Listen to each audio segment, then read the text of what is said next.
माधव कुंज बिहारी जय गोपीजन वल्लभ गिरिवरधारी यशोधानंदन भज जन रंजन यशोधानंदन भज जन रंजन यशोधानंदन भज जन रंजन यशोधानंदन भज जन रंजन यमुना तीरा वन चार यमुना तीरा वन चार जय राधा माधव कुंज बिहारी जय राधा माधव कुंज बिहारी जय श्री कृष्ण चैतन्य प्रभु नित्यानंद श्री अद्वैत गदाधर शिव सदि गौर भक्त वृंद हरे कृष्णा कृष्ण कृष्ण हरे हरे हरे राम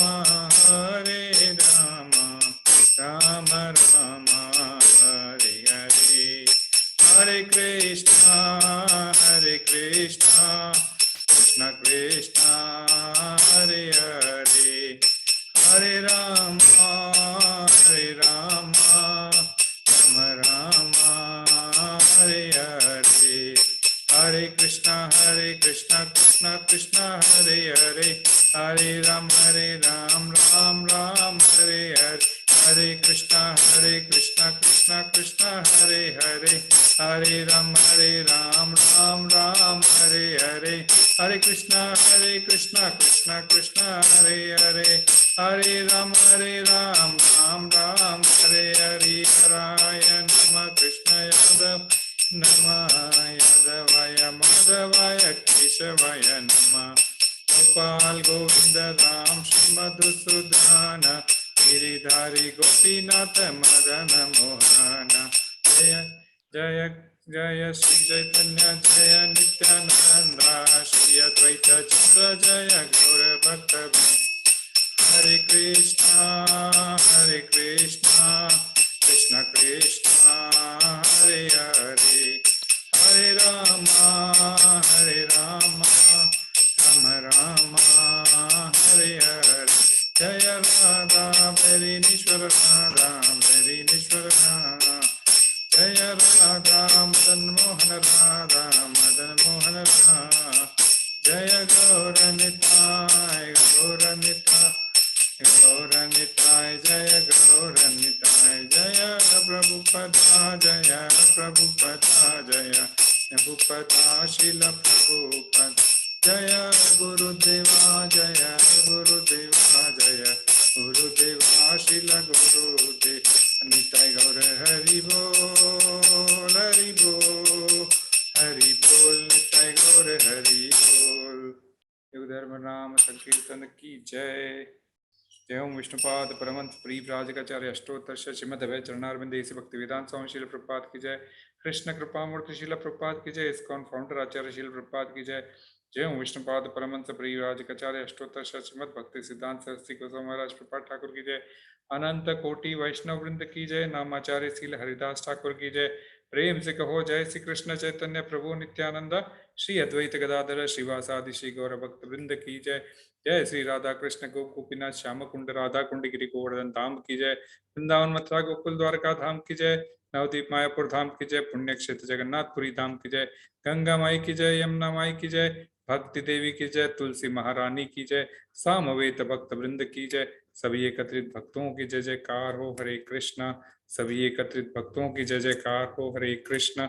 सभी एकत्रित भक्तों की जय जयकार हो हरे कृष्णा। श्री गुरु और श्री गौरांग की जय।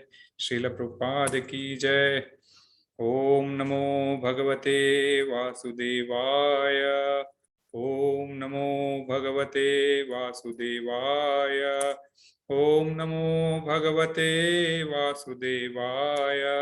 नारायणं नमस्कृत्यं नरं चैव नरोत्तमं देवीं सरस्वतीं व्यासं ततो जयमुदीरये नष्टप्रायेषु भद्रेषु नित्यं भागवत सेवया भगवती उत्तम श्लोकैर्भक्तिर्भवति नैष्टकीम्। हरे कृष्णा। हरे कृष्णा। आप भक्तों का स्वागत है इस साप्ताहिक भगवद गीता समरी क्लास में। बलराम देश, इस्कॉन बलराम देश की तरफ से ये आयोजित है। सभी भक्तों की रिक्वेस्ट आई थी, आप लोगों ने सब्सक्राइब किया था कि हिंदी में आपको भगवद गीता 18 दिन में 18 अध्याय सुनना है, तब हम लोगों ने ये कार्यक्रम शुरू किया था। हरे कृष्णा। आज बहुत कम भक्त लोग जुड़े हैं, खैर कोई बात नहीं। शिला प्रभुपाद का कहना था कि यदि कोई एक भी भक्त हो और वह सुनने का उत्सुक हो तो जरूर हमें सुनाना चाहिए।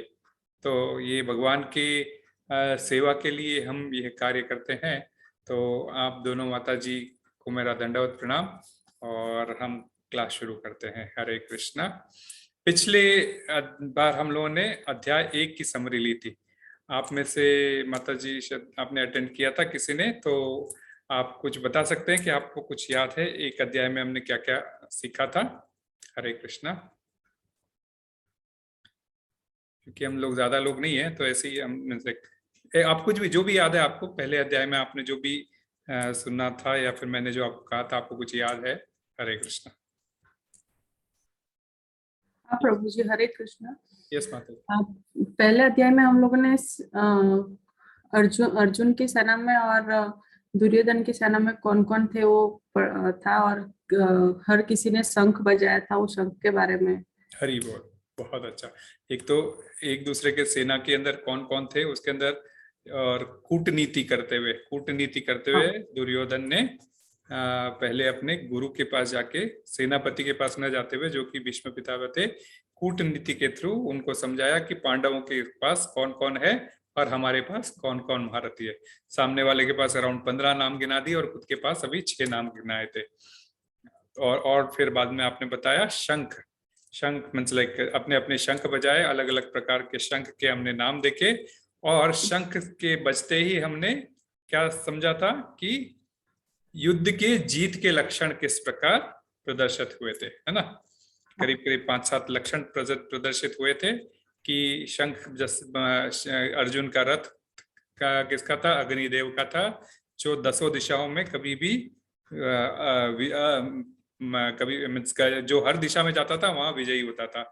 दूसरा उनके रथ के ऊपर हनुमान जी का वास था। तो जहां हनुमान जी रहते हैं वहां पे जीत पक्की होती है, जैसे हनुमान जी का रामायण में होना और राम जी की जीत होना, ये एक प्रसंग था। तो हनुमान जी का उस रथ के ऊपर बैठना यह प्रसंग को सूचित कर रहा था कि युद्ध की जीत तो पक्का निश्चित अर्जुन की होगी। तीसरा, जहां पे नारायण है वहां पे लक्ष्मी, भाग्य की देवी, जिसे हम भाग्य देवी की देवी कहते हैं ना, भाग्य की देवी सदैव उनके साथ विराजमान रहेगी, है ना? कई बार हम लोग काम करते हैं परंतु भाग्य हमारा साथ नहीं देता। हम बोलते हैं ना, भाई मैंने तो बस पा लिया था ये टेंडर, परंतु क्या करे, भाग्य ने साथ नहीं दिया। तो भाग्य की देवी लक्ष्मी है, भाग्य की अधिष्ठात्री देवी लक्ष्मी है। तो जहाँ नारायण रहेंगे, जहाँ कृष्ण, जब मैं कृष्ण कहता हूं तो कृष्ण, राम, नारायण, यह सब एक ही पात्र है। तो आप समझो जैसे कोई युवक नाटक कंपनी में काम करता हो, तो किसी दिन वह बच्चे का वेश करेगा, 16 साल की उम्र के बच्चे का ये वेश करेगा, किसी दिन वह एकदम पिता का रोल करेगा, या किसी दिन बूढ़ दाढ़ी आड़ी लगा के अपने मीन्स लाइक बुजुर्ग का रोल करेगा। उसका स्वयं का बेटा उसके सामने यदि खड़ा होता है, बैठता है और नाटक देखता है, तो वो शायद कभी कभी अपने पिता को पहचान न पाए, यदि कोई नादान सा बच्चा हो। तो कृष्ण इसी प्रकार से लीला करते अलग अलग रोल में आके। तो पर इन सभी नामों में कोई अंतर नहीं है। तो चाहे मैं कृष्ण कहूँ, राम कहूँ, नारायण कहूँ, इनमें कोई अंतर नहीं है। तो भाग्य की देवी का साथ होना यह सूचित कर रहा था। इस प्रकार से हमने अनेक प्रसंग देखे जो युद्ध के जीत के लक्षण अर्जुन की तरफ है यह दिखाई दे रहे थे। और इसके पश्चात हमने क्या सुना था? बोल सकते हैं? बिकॉज बहुत सुंदर सा कि अर्जुन युद्ध नहीं करना चाह रहा था, है ना। हाँ हरे कृष्णा। हाँ, बोल रहे थे आप माता जी। हाँ, अर्जुन अर्जुन अर्जुन को लग रहा था कि सारे रिलेटिव्स है, फैमिलीज है, तो युद्ध कैसे करें इनके साथ। यस, अपने अपने ही रिलेटिव से मैं कैसे युद्ध करूं, उसका हृदय करुणा से भर गया था। तो पहला कारण उसने करुणा का दिया। वो कहता है कृष्ण, एक मीन्स लाइक उसके हाथ पैर ठंडे हो गए थे, होठ सूख गए थे, इस प्रकार से होके करुणा हो गई थी उसके बॉडी में, पूरा रोमांच हो गया था। और फिर वो बोलता है कि एक तो करुणामय होकर, कोई करुणामय होता है तब क्या होता है कि कोई कार्य नहीं कर पाता है, तो करुणा से भर गया था, पहला कारण। दूसरा था वो अपने रिश्तेदारों को मारना नहीं चाहता था, युद्ध नहीं करना चाहता था। क्यों? क्योंकि रिश्तेदार यदि मर गए तो मैं अपनी जीत का विजय किसके साथ बांटूंगा, क्योंकि जीत की खुशी बांटने के लिए कोई चाहिए होता है, और वह यदि नहीं रहे तो फिर फायदा क्या। तीसरा था कारण कि यदि सारे बुजुर्ग मर गए घर में किसी के, क्योंकि युद्ध में काफी नुकसान होता है, काफी मेल पॉपुलेशन खत्म हो जाती है, तो पीछे से फीमेल जो महिलाएं हैं वे, उनका कोई टेक केयर करने वाला नहीं रहेगा, और फिर जब बाहर जाएगी तो पराये पुरुष के साथ संबंध होगा और अवांछित संतानें पैदा होगी, और वे संतानें अपने पिता और बुजुर्ग के बारे में जानेगी नहीं और उनको पिंडदान देगी नहीं, जिससे बुजुर्गों का भी जो स्वर्ग जा चुके, नर जहाँ जा चुके, वहां से उनका पतन होगा। तो इसीलिए पिंडदान की प्रक्रिया बंद हो जाएगी। कृष्ण, मैं इसलिए युद्ध नहीं करना चाहता और मुझे पाप लगेगा। हाँ, तो ऐसे 4 कारण पिछले अध्याय में देते हैं और 5वां कारण वह दूसरे अध्याय में देगा। और ऐसा कर कर वो क्या करता है अंत में, मैं शेयर करना शुरू करता हूँ। इतना कहकर वो 3-4 कारण देकर फिर वो क्या करते हैं, ये अर्जुन, एक सेकेंड में, अपना गांडीव जो है सो नीचे रख देते हैं और युद्ध के ऊपर, युद्ध भूमि के अंदर वह जो है सो अपने रथ के ऊपर बैठ जाते हैं और एकदम शोक में डूब जाते हैं। तो इसके साथ जो है सो वहाँ पिछले हफ्ते अध्याय खत्म हुआ था। जैसे 46वां श्लोक के आखिरी श्लोक कहते हैं, संजय कहते हैं, संजय बता रहे थे, हमने ये भी देखा था कि संजय लाइव रिले बता रहे होते हैं, तो संजय कहते हैं युद्ध भूमि में इस प्रकार कहकर अर्जुन ने अपना धनुष तथा बाण एक और रख दिया और शोक संतप्त चित्त से रथ के आसन पर बैठ गया। हाँ, तो इस प्रकार ये अध्याय 1 समाप्त होता है और अध्याय 2 की शुरुआत होती है। अध्याय 2 का शीर्षक है गीता का सार। और वही, क्योंकि संजय ही पिछले हफ्ते हमें बता रहे थे कि अर्जुन इस प्रकार बैठ गए हैं, और फिर वे आगे कहते हैं तम तथा कृपया विष्टम अश्रुपूर्ण क्लेक्षणम विशीदंतम इदम वाक्यम उवाच मधुसूदन। कहते हैं कि करुणा से व्याप्त शोक युक्त अश्रुपूरित नेत्रों वाले अर्जुन को देखकर मधुसूदन ने यह शब्द कहे। तो अब ये संजय बता रहा है कि भाई उसको ऐसा शोक संतप्त देखकर मधुसूदन जो कि कृष्ण है, उन्होंने अब कहना प्रारंभ किया। तो दूसरा अध्याय से ही भगवान बोलना प्रारंभ करते हैं। तो गीता का सार दूसरा अध्याय, इसका मेन शीर्षक है पूरा मीन्स लाइक ऐसे सांख्य योग है जनरल में, और इसका मेन शीर्षक है पूरा गीता का सार, क्योंकि इस सेकंड अध्याय में भगवान ने पूरी भगवत गीता कह दी थी। मीन्स सूक्ष्म रूप से कुछ इंपॉर्टेंट श्लोकों के थ्रू हम समझने का प्रयास करेंगे कि पूरी भगवत गीता का ये सार क्या है, और हमें उसमें क्या क्या इंपॉर्टेंट खजाने मीन्स लाइक हमारे लिए जीवन की शिक्षा है, क्योंकि यहाँ पे फोटो खजाने का लिया है कि हमें इससे क्या क्या शिक्षा मिलती है। तो कुछ शिक्षा हमको आगे चल के दूसरे 7वें श्लोक में मिलेगी कि बिना सिद्ध प्रामाणिक व्यक्ति या बिना गुरु स्वीकार करे हमारा कोई भी कार्य सफल नहीं हो सकता। इस दूसरे अध्याय के 7वें श्लोक में अर्जुन यह अपने आप को मीन्स लाइक कृष्ण के समर्पण होते हैं, हम समझेंगे। और उसके बाद में एक और इम्पोर्टेंट लेसन इससे मिलता है, केवल परिवर्तन ही स्थायी नहीं, मीन्स केवल परिवर्तन ही स्थायी है। तो हर परिवर्तन जीवन में, हर प्रकार का परिवर्तन आते रहेगा, सुख दुख आते रहेंगे। हम गर्मी का सीजन आएगा, सर्दी का सीजन आएगा, हमें सब सहन करके चलना चाहिए। तो भगवत गीता की एक और शिक्षा आती है कि सहन कर कर हमें आगे बढ़ना चाहिए। फिर जो भी हो भगवान के सेवा में कुछ न कुछ करने का हमें प्रयास करते रहना चाहिए। इसलिए 40वें श्लोक में आएगा, छोटा सा कोई प्रयत्न करता है, अल्प प्रयास, यहाँ से चलकर हम अपने पैरों के थ्रू चलकर मंदिर जाते हैं तो भगवान का दर्शन करने, वह भी एक महान कार्य है। यदि हम 1 घंटा निकालकर भगवान की कथा सुन रहे हैं, वह भी एक महान कार्य है। और इस प्रकार मतलब आगे चल के हमें एक और शिक्षा मिलेगी कि दृढ़ प्रतिज्ञ ना होना बुद्धि का और बुद्धि को अनेक शाखाओं में विभक्त होना, ये भी एक बहुत बड़ा प्रॉब्लम है। जैसे हम कहते हैं ना कि jack of all trade master of none, भाई हर एक चीज में हम पारंगत नहीं हो सकते। हाँ, मैं इंजीनियर भी बन सकता, मैं इंजीनियर भी बनूंगा, मैं डॉक्टर भी बनूंगा, मैं मैकेनिकल भी बनूंगा, मैं सब कुछ तो नहीं बन सकता। मैं कहीं ना कहीं एक जगह ना, मैं 10वीं तक जब पढ़ाई करता हूँ तब मैं 6-6, 7-7 सब्जेक्ट को लेके चलता हूँ। इंग्लिश लेता हूँ, हिंदी लेता हूँ, ज्योग्राफी लेता हूँ, सिविक्स लेता हूँ, बायोलॉजी, सभी कुछ पढ़ना पड़ता है हमें। हाँ, 10वीं तक, और 10वीं से आगे आते आते 12वीं तक हमें कुछ एक लेना होता है, या साइंस लो, कॉमर्स लो, आर्ट्स लो, हमको चूज करना होता है।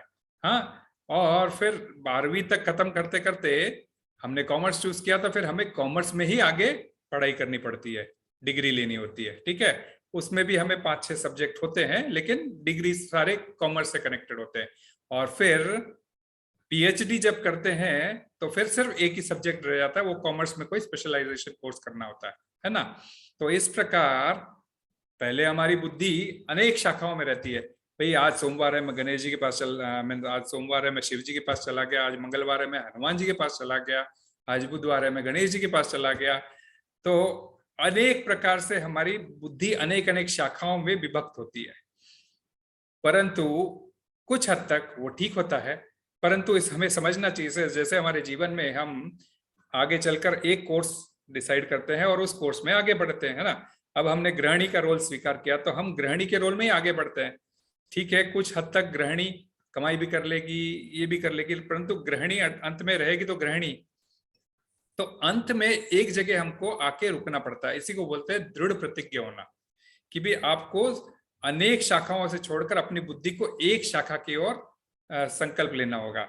जैसे कोई धनुष बाण मार रहा हो, जैसे अर्जुन का टेस्ट होता है, तब वो क्या, अब उसको बोलते हैं कि भी सभी बाकी पांडवों को, कौरवों को जब द्रोणाचार्य बोलते हैं कि जाके देखो तुम्हें क्या नजर आ रहा है, तो बोलते मुझे पेड़ नजर आ रहा है, मुझे पत्ते नजर आ रहे हैं, एक पक्षी को मारना होता है, मुझे ये नजर आ रहा है। तो फिर द्रोणाचार्य बोलते हैं ठीक है हट जाओ। अर्जुन को पूछते हैं तो अर्जुन क्या कहता है, मुझे सिर्फ पक्षी की आंख दिखाई दे रही है, और द्रोणाचार्य बोलते हैं लक्ष्य साधो, है ना। तो हमें एक केंद्रित बुद्धि होनी चाहिए, तब जाके हमें जीवन में सफलता का चेहरा देखने मिलता है। तो we can not be jack of all trade and master of none, हमें एक कोई को पकड़ के आगे बढ़ना चाहिए। और एक कौन है, अवश्य एको शास्त्रम देव की पुत्र गीतम, मैंने पहले ही जो उसका भगवत गीता के मैंने जो महात्म्य समझाया था उसमें मैंने एक श्लोक लिया था, एको शास्त्र, एक ही शास्त्र है भगवत गीता, एक ही देव है, कौन है, देव की पुत्र एव, और एक ही शास्त्र हमें पढ़ना है, देवकी पुत्र गीत, देवकी के पुत्र का गीत पढ़ना है, अर्थात भगवत गीता पढ़नी है जो देवकी के पुत्र कृष्ण ने कही है ना। तो ये हमारे शास्त्र का निचोड़ है वो। तो हमें भी एक तरफ होना पड़ता है, और फिर हमें जीवन में रहना है, हमने इस धरती पर आए हैं तो हमें काम तो करना होगा। तो काम किस प्रकार करना चाहिए, निष्काम कर्म करना चाहिए। कुछ भी पाने की आशा से हम कर्म करते हैं तो हम कर्म के बंधन में फंसते हैं, ये भी हमें शिक्षा मिलती है। और फिर एक बार किसी को हायर टेस्ट मिल जाता है तो फिर कोई नीचे वाले टेस्ट को नहीं देखता, है ना। जैसे आप मैथ्स बचपन से पढ़ते आ रहे हो या साइंस बचपन से पढ़ते आ रहे हो, हाँ, 10वीं तक आते आते आपका एकदम ग्रेड बहुत बढ़ जाता है ना। आप मैथ्स में एमपीसी लेते हो, एमईसी लेते हो, आप मैथ्स का बहुत ग्रेड ऊपर कर देते हो, और फिर आपको बोलते हैं भाई ये 2+2 हमें करके दिखाओ, तो आपको करने में मजा आएगा क्या? कोई अजी तो मैथ्स का स्टूडेंट बोलेगा मुझे कैलकुलस करने में मजा आता है, मुझे ट्रिग्नोमेट्री करने में मजा आता है, और तुम बोल रहे हो 2+2 करने में मजा आएगा क्या? नहीं आएगा। तो एक बार हायर टेस्ट, वैसे ही जो रोज जिसको मीठा खाने की आदत हो गई हो, एक बार रसगुल्ला खा लेता है तो फिर उसको साधारण से पेठे वेठे पसंद आता है कि रसगुल्ला का टेस्ट ज्यादा अच्छा लगता है ना। तो एक बार उच्चतम रस का अनुभव हो जाता है तो फिर बाकी सब टेस्ट नीचे लगते हैं। तो उसी तरह भगवत गीता का एक बार किसी को टेस्ट लग जाता है तो फिर बाकी सब कुछ फीका लगने लग जाता है। तो इस अध्याय में हम ये समझते हैं। तो इस अध्याय को हम लोग 5 भागों में बांटकर समझने की प्रयास करेंगे, क्योंकि बहुत बड़ा अध्याय है और बहुत इंपॉर्टेंट अध्याय है। बाकी कई लोग मिस कर रहे हैं आज, लेकिन हम कुछ कर नहीं सकते, भगवान तो एटलीस्ट जो सुन रहे हैं एटलीस्ट वो समझ के फिर मैं कैसे भी रिकॉर्डिंग शेयर करूंगा। तो ये 5 भागों में हम डिवाइड करते हैं। पहले 10 श्लोक हमें समर्पण का ज्ञान देते हैं, किस तरह हमें गुरु को समर्पित होना होता है, प्रामाणिक गुरु को किस प्रकार समर्पित होना होता है। फिर 11वें श्लोक से 30वें श्लोक तक हम सांख्य योग का ज्ञान समझेंगे। सांख्य योग का मतलब होता है एनालिटिकल स्टडी, एनालिसिस करना, है ना। एनालिसिस कैसे करते हैं कि मीन्स कुछ हो गया है तो हम कैसे उसको, या किसी की डेथ हो जाती है हम चीर फाड़ के उसको देखते हैं, है ना, कि क्यों हो गई, किस कारण डेथ हो गई, है ना। वैसे ही हम हमें यह जीवन मिला है वह क्यों मिला है, हम कौन है, इस प्रश्न का यदि हम उत्तर जानना चाहते हैं तो ये 11वें से 30वें श्लोक में हमें इसका जानकारी मिलती है। फिर 31वें श्लोक से 37वें श्लोक में हमें कर्मकांड की जानकारी मिलती है। कर्मकांड में मतलब ये मैं बताऊंगा जब आऊंगा तब। ये हम बीच में यहाँ पर धरती में है और ऊपर हमारे 7 स्वर्ग है, 6 स्वर्ग है और नीचे 7 नरक है, तो इसके बारे में जानकारी मिलती है। फिर हाँ, क्योंकि हम जो भी कर्म करेंगे, अच्छे कर्म करेंगे हमें स्वर्ग जाके भोगना होगा, गलत कर्म करेंगे हमको नरक में जाकर भोगना होगा। तो भोगना तो ये ऊपर के स्वर्ग और नरक हमें भोगने के लिए होते हैं, भोग योनियां हैं, और हमें कर्म तो इसी धरती पर करना होता है। जो कर्म योनि जिसे हम कहते हैं, ये हमारी कर्म भूमि, हमारी धरती ही है, तो इस पे हमें कर्म करना है, और जैसे हम कर्म करते हैं वैसे हमारा डेस्टिनेशन डिसाइड होता है। फिर इससे ऊपर होता है निष्काम कर्म। आप कर्म तो करोगे परंतु निष्काम भाव से, बिना किसी आशा के। कर्मण्येवाधिकार से वह श्लोक भी आएगा, तो वो पर्टिकुलरली 38 से 53वें सेक्शन के अंदर आता है, जो इसमें टोटल 72 श्लोक है। और फिर 54 से लगा के 72 तक स्थित प्रज्ञ किस प्रकार हुआ जाता है, किस प्रकार माइंड को कंट्रोल करके, अपने इंद्रियों को कंट्रोल करके किस प्रकार एक केंद्रित होके हम ध्यान लक्षित कर सकते हैं, इसके बारे में जानकारी मिलती है। तो जैसे ये भगवद गीता शुरू होती है, भगवान ने कहना शुरू किया, तो भगवान पहला श्लोक दूसरे में बोलते हैं एकदम ऐसा, श्री भगवान उवाच कुतस्त्वाकश्मलमिदं विषमे समुपस्थितम अनार्यजुष्टम स्वर्गम अकीर्तिकरम अर्जुनम। तो ये श्लोक है बहुत इंपॉर्टेंट। पहली बार भगवान बोलना शुरू करते हैं, और बोलना क्या शुरू करते हैं, अर्जुन को झाड़ना शुरू करते हैं। हाँ, भगवान ने कहा अर्जुन तुम्हारे मन में यह कलमश आया कैसे, कि भाई मुझे पाप लगेगा, मैं खुशी किसके साथ बांटूंगा, हाँ, तो ये सब गंदगी तेरे हृदय में कलमश आई कैसे। हाँ, ये उस मनुष्य के लिए तनिक भी अनुकूल नहीं है जो जीवन के मूल्यों को जानता है। अर्थात जीवन जीने का मूल्य क्या है, भगवद गीता में सिखाती है, जो यह जानता है उसके लिए ऐसे मन में प्रश्न आने नहीं चाहिए थे। हाँ, इससे उच्च लोक की नहीं अपितु अपयश की प्राप्ति होगी।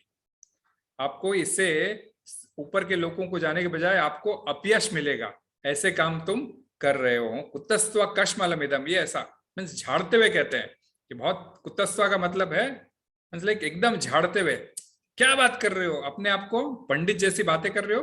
हाँ, अनार्य जुष्टम, अनार्य की कार्य कर रहे हो। आर्य, आर्य, आर्य बहुत इंपॉर्टेंट शब्द है। आर्य, सब लोग कहते हैं कि आर्यंस 2000 वर्ष पहले ही आए थे। हाँ, भारत में नॉर्थ इंडियन सारे आर्यंस है, वो लोग वेद लेके आए, और उसके पहले आर्यंस कभी थे नहीं। हाँ, जबकि भगवद गीता 5000 साल पहले कृष्ण कह रहे हैं अर्जुन तुम आर्य हो। हाँ, अनार्य जुष्टम, ये अनार्यों के कार्य क्यों कर रहे हो, अनार्यों के कार्य क्यों कर रहे हो। तो आर्यन किसको कहते हैं हमारे वेदों के हिसाब से, आर्यन उन लोगों को कहते हैं जो यह मनुष्य शरीर क्यों मिला है, मैं कौन हूं और इस धरा पे क्या करने आया हूं, और मुझे अपने जीवन में क्या कार्य करने चाहिए, क्या नहीं करने चाहिए, ये जो अच्छी तरह से जानते हैं, इसके रूल्स एंड रेगुलेशंस को जानते हैं, वे आर्य लोग होते हैं। हाँ, तो अनार्यों के कार्य क्यों कर रहे हो, जो मतलब पंडित जनरली किसको कहते हैं भाई, आजकल पंडित अलग बात है, कोई धोती पहन के भगवा तिलक लगा के या भगवा कपड़े पहन के कोई बन जाता है वो अलग बात है। पंडित का कहने का मतलब उसको जो सब कुछ जानकारी लगता है। इसमें भगवत गीता में कहते हैं पंडित वो है जो एक चींटी और हाथी में भी फर्क नहीं देखता, उन दोनों में भी परमात्मा का अंश देखता है। तो पंडित आदमी कभी भी जानता है। तो तुम बड़े बड़े पंडितों की तरह बातें कर रहे हो कि मुझे पाप लगेगा, ये लगेगा, तो ये गंदगी तुम में आई कहां से? हाँ, तुम आर्यन हो और तुम्हारे आर्यन के होते हुए तुम्हारे इसमें आई कैसे? हाँ, तो ये कहते हैं भगवान भगवत गीता की एकदम ओपनिंग शुरुआत करते हैं। और सबसे पहले भगवत गीता में क्या कहा गया? श्री भगवान उवाच। तो शास्त्रों में आप देखोगे जब शिव जी कहते हैं तो महादेव उवाच कहा जाता है। और पार्वती कहती है, पार्वती यदि कुछ कह रही है शास्त्रों में तो देवी उवाच, पार्वती उवाच। हाँ, या फिर संजय कह रहा है संजय उवाच, अर्जुन कह रहा है अर्जुन उवाच। कहने का मतलब अर्जुन कह रहे हैं, संजय कह रहा है। लेकिन जब भी कृष्ण कहते हैं सारे शास्त्रों में, सिर्फ भगवत गीता में नहीं, चाहे भागवतम ले लीजिए, चाहे कोई भी आप शास्त्र उठा लीजिए, 18 उपनिषद मैंने शुरू में दिखाया था अपना कितना बड़ा वैदिक शास्त्र है अपना, तो एक स्लाइड मैंने दिखाई थी, मैंने आप लोगों को शेयर भी किया। तो इतने बड़े शास्त्रों में कहीं पर भी जब भगवान वाचक किसको लिखा जाता है? सिर्फ और सिर्फ वैष्णव परिवार को लिखा जाता है। चाहे राम जी कह रहे हो, चाहे कृष्ण कह रहे हो, चाहे नरसिंह कह रहे हो, चाहे नरसिंह जी कह रहे हो, या फिर जो कोई भी वैष्णव परिवार से जो कोई भी कह रहा है उनको जो है सो भगवान वाच से संबोधित कहा जाता है। क्योंकि भगवान कौन है इनका डेफिनेशन समझना बहुत जरूरी है। भगवान क्यों कहा गया कृष्ण को? तो भगवान का डेफिनेशन अपने व्यासदेव के पिताजी पराशर मुनि ने बताया था। जैसे हम बताते ना भाई किसी का भी डेफिनेशन, हम जब साइंस में स्टूडेंट होते हैं तो डिफाइन लाइट, डिफाइन साउंड, है ना, हमने कई तरह के डेफिनेशंस पढ़े हैं ना। तो वैसे ही भगवान की व्याख्या किसने की है, मीन्स भगवान किसे कहते हैं, ये भी शास्त्र में बताया गया। भगवान किसे कहते हैं? भगवान वे है जो 6 प्रकार के ऐश्वर्यों को ग्रहण करते हैं। कौन? एक श्लोक आता है विष्णु पुराण में, ऐश्वर्यस्य समग्रस्य वीर्यस्य यशस्य स श्रिय ज्ञान वैराग्यश्च चैव षण्णम भग इतिंगणा। अर्थात जिनके पास 6 प्रकार के ऐश्वर्य है, जो षड ऐश्वर्य पूर्ण है, उनको भगवान कहा जाता है। तो वे ऐश्वर्य कौन से हैं? षड ऐश्वर्य। तो सबसे पहले सौंदर्य, जो सबसे ज्यादा सुंदर हो, जो सबसे ज्यादा सुंदर हो। आप देखते होंगे कई लोग, सॉरी, हरे कृष्ण, कई लोग सुंदर तो होते हैं लेकिन पूर्ण सुंदरता हर किसी के पास नहीं होती। कई लोग सुंदर होते हैं लेकिन पूर्ण सुंदरता किसी के पास नहीं होती है। लेकिन यहाँ पर पूर्ण सुंदरता कृष्ण के पास है। हाँ, कृष्ण का मतलब ही है, कृष्ण का मतलब ही है संपूर्ण, मीन्स हर तरीके से सुंदर। और जैसे ही कृष्ण को कोई भी देखता है एकदम वो सब मोहित हो जाते हैं। यहाँ तक के मदन मोहन उनका नाम है। हाँ, मोहिनी सबसे सुंदर थी, मोहिनी के रूप को से भी ज्यादा सुंदर मदन मोहन, जो मोहिनी को भी मोहित कर देते हैं वैसा। तो सबसे बड़ा सौंदर्य कृष्ण के पास है। और इसमें भागवतम में, भगवद गीता में और अनेक जगह आपको चर्चा मिलती है कि कृष्ण की सुंदरता के बारे में। दूसरा, जिसके पास सबसे ज्यादा शक्ति है ना, सबसे ज्यादा शक्ति है। यदि कोई कहते हैं ना कि मैं आज का भगवान हूं, तो ये बोलना जरा, भगवान के डेफिनेशन में सबसे ज्यादा शक्तिशाली होती है। आप मुझे बस ये मोबाइल को 1 घंटे तक हाथ में उठाए ऐसा रख के मुझे दिखा दीजिए पूरे हाथ पे। 1 घंटे तक रखने के बाद में आपका हाथ भी काम करेगा क्या? देख लेना, है ना, नहीं करेगा। लेकिन भगवान ने दिखाया आपको, प्रूव करके। एक छोटी उंगली पर उन्होंने संपूर्ण गोवर्धन को 1 नहीं, 2 नहीं, 3 नहीं, पूरे 7 दिन तक उठा के रखा और सारे ब्रजवासियों की रक्षा की। किससे? इंद्र के प्रकोप से। तो ये दूसरा। तीसरा है त्याग, जो त्याग करता है।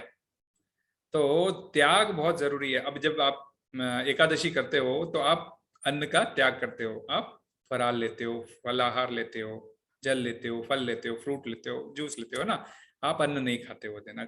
तो वैसे ही मीन्स लाइक त्याग मीन्स लाइक आपको कोई भी मीन्स हर प्रकार। अब कृष्ण एक बार वृंदावन छोड़ के मथुरा जाते हैं तो फिर वापस वृंदावन नहीं लौटते। मथुरा छोड़ के सॉरी वृंदावन छोड़ के वृंदावन छोड़ के मथुरा जाते हैं और फिर मथुरा छोड़ के द्वारका जाते हैं, फिर द्वारका से वापस उन्होंने मथुरा की ओर नहीं गए। तो लाइक यू नो डिटैचमेंट, अपने आप को किस प्रकार अलग कर सकते हैं कृष्ण अच्छी तरह से जानते हैं और उन्होंने अपने जीवन में इसको प्रूव करके दिखाया। और कोई देवी देवता या भगवान के साथ में ये त्याग इतना कि भाई इतना त्याग किया है। बाकी देवी देवताओं को कुछ ऐसा होता है तो उनको क्रोध आ जाता है। भृगु मुनि का कहानी हम सब जानते हैं कि शिव जी के पास गए थे और पार्वती उनके गोद में बैठी, ब्रह्मा जी के पास गए थे, उन्होंने उनको प्रणाम नहीं किया तो ब्रह्मा जी को क्रोध आ गया। तो भृगु मुनि ने उनको श्राप दे दिया कि तुमको तो क्रोध आता है, तुम तो भगवान हो नहीं सकते, इसलिए ब्रह्मा जी के मंदिर नहीं है। शिव जी के पास गए थे, शिव जी पार्वती को लेके अपने पास बिठाए रखे थे, तो उनको टेस्ट करने के लिए उन्होंने शिव जी को उकसाया कि भाई क्या तुम गले में सांप लगा के बैठा है और बबूती और लगा के बैठा है। तो एकदम उनको गुस्सा आ गया शिव जी को और वे त्रिशूल लेके दुर्वासा मुनि के पीछे दौड़ पड़े। बोले तेरे को भी क्रोध आता है तो तेरी भी पूजा नहीं होगी, इसलिए शिव जी की शिवलिंग के रूप में पूजा होती है। लेकिन विष्णु के पास गए थे तो विष्णु के छाती पे जाके उन्होंने सीधा लात मारा, तो विष्णु उठ खड़े हुए और उन्होंने उनके चरण दबाए, बोले मेरा छाती वज्र के समान कठोर है और आपके पैर इतने कोमल है, कहीं आपको मार तो नहीं लगी। तो तब वे भृगु मुनि के साथ ही होता है। तो भृगु मुनि तब बोलते हैं कि भी हाँ ये शांत स्वभाव है, आप ही पूजने योग्य हो। तो ये डिस्प्ले करते हैं वो कोई प्रकार का। फिर ऐश्वर्य, मैंने शुरू में समझाया था कि लाइक जब करोड़ों लक्ष्मियां नारायण की सेवा कर रही है, कृष्ण की सेवा कर रही है, और सारी लक्ष्मियां कौन थी? राधा रानी का एक्सटेंडेड रूप थी। हाँ, तो हजारों लक्ष्मी सहस्त्र ईश्वर परम कृष्ण, सब ईश्वरों में सबसे परम ईश्वर कृष्ण है, सच्चिदानंद विग्रह है और उनका शरीर सच्चित और आनंद से भरा है, हमारी तरह दुख और इससे भरा हुआ नहीं है। अनादिरादिर गोविंद सर्व कारण कारणम, ये ब्रह्मा जी कहते हैं। उसके अंदर आता है लक्ष्मी सहस्त्र सत संभ्रम सेव्यमानम, सभी प्रकार की लक्ष्मी आपकी सेवा कर रही है, ऐसे कृष्ण। हाँ, उनके पास ऐश्वर्य की कमी होगी? सवाल ही नहीं उठता, क्योंकि हम तो लक्ष्मी को ध्याते हैं ऐश्वर्य पाने के लिए, लेकिन सहस्त्र लक्ष्मियां उनके चरणों में है, तो कितने धनपति होंगे वो। हाँ, तो ऐश्वर्य की कोई कमी नहीं है, उन्होंने अपने जीवन में वो भी दर्शाया है। ज्ञान की कमी नहीं है, पूरा भगवद गीता का ज्ञान, सारा वैदिक ज्ञान पहले ब्रह्मा को उन्होंने हृदय में दिया, फिर ब्रह्मा ने नारद को, नारद ने व्यास को, इस प्रकार नीचे तक आया। तो इतना ज्ञान, समस्त ज्ञान। हाँ, हर कोई ज्ञानी नहीं हो सकता, कुछ ज्ञान होगा, कुछ को कुछ ज्ञान होगा, किसी देवी देवता को कुछ ज्ञान होगा, परंतु भगवान को सभी का ज्ञान है। तो और यश, जिसका हर कार्य करने से यश बढ़ता है। यश कैसे बढ़ेगा? आप जो भी कार्य करते हो आपका नाम हो जाता है। यहाँ तक कि भगवान ने माखन चुराया तो माखन चोर के नाम से प्रसिद्ध हुए। चोर कहलाना किसी को अच्छा लगता है? आपको कोई यदि चोर कह दे तो आपको अच्छा लगेगा, परंतु भगवान को अच्छा लगता है। माखन चोर के नाम से फेमस हुए, रण छोड़ के नाम से फेमस हुए। मधुसूदन, मधु को मारा इसलिए मधुसूदन। तो जग की रक्षा के लिए इसलिए जनार्दन। तो भगवान का जितना भी नाम है, हमने पहले अध्याय में मैंने डिस्प्ले भी किया था कि भगवान को किस किस नाम से, तो अनेक प्रकार के नाम भगवान का यश ही बढ़ाते हैं। चाहे वो कोई भी कार्य करे उनका यश बढ़ता ही है, कम नहीं होता है। तो इस प्रकार 6 ऐश्वर्य जिसको होते हैं उनको भगवान कहते हैं, और कृष्ण में ये सारे हैं, और उन्होंने टाइम टाइम अपने जीवन में इन सबको दर्शाया है और इसको प्रूव किया है कि मैं ही भगवान हूं, इसके लायक हूं। इस वचन को सत्य किया है उन्होंने। इसीलिए हम कहते हैं, शास्त्र कहता है भगवान कृष्ण है, बाकी अन्य देवी देवता, यहाँ तक कि महादेव भी महादेव है।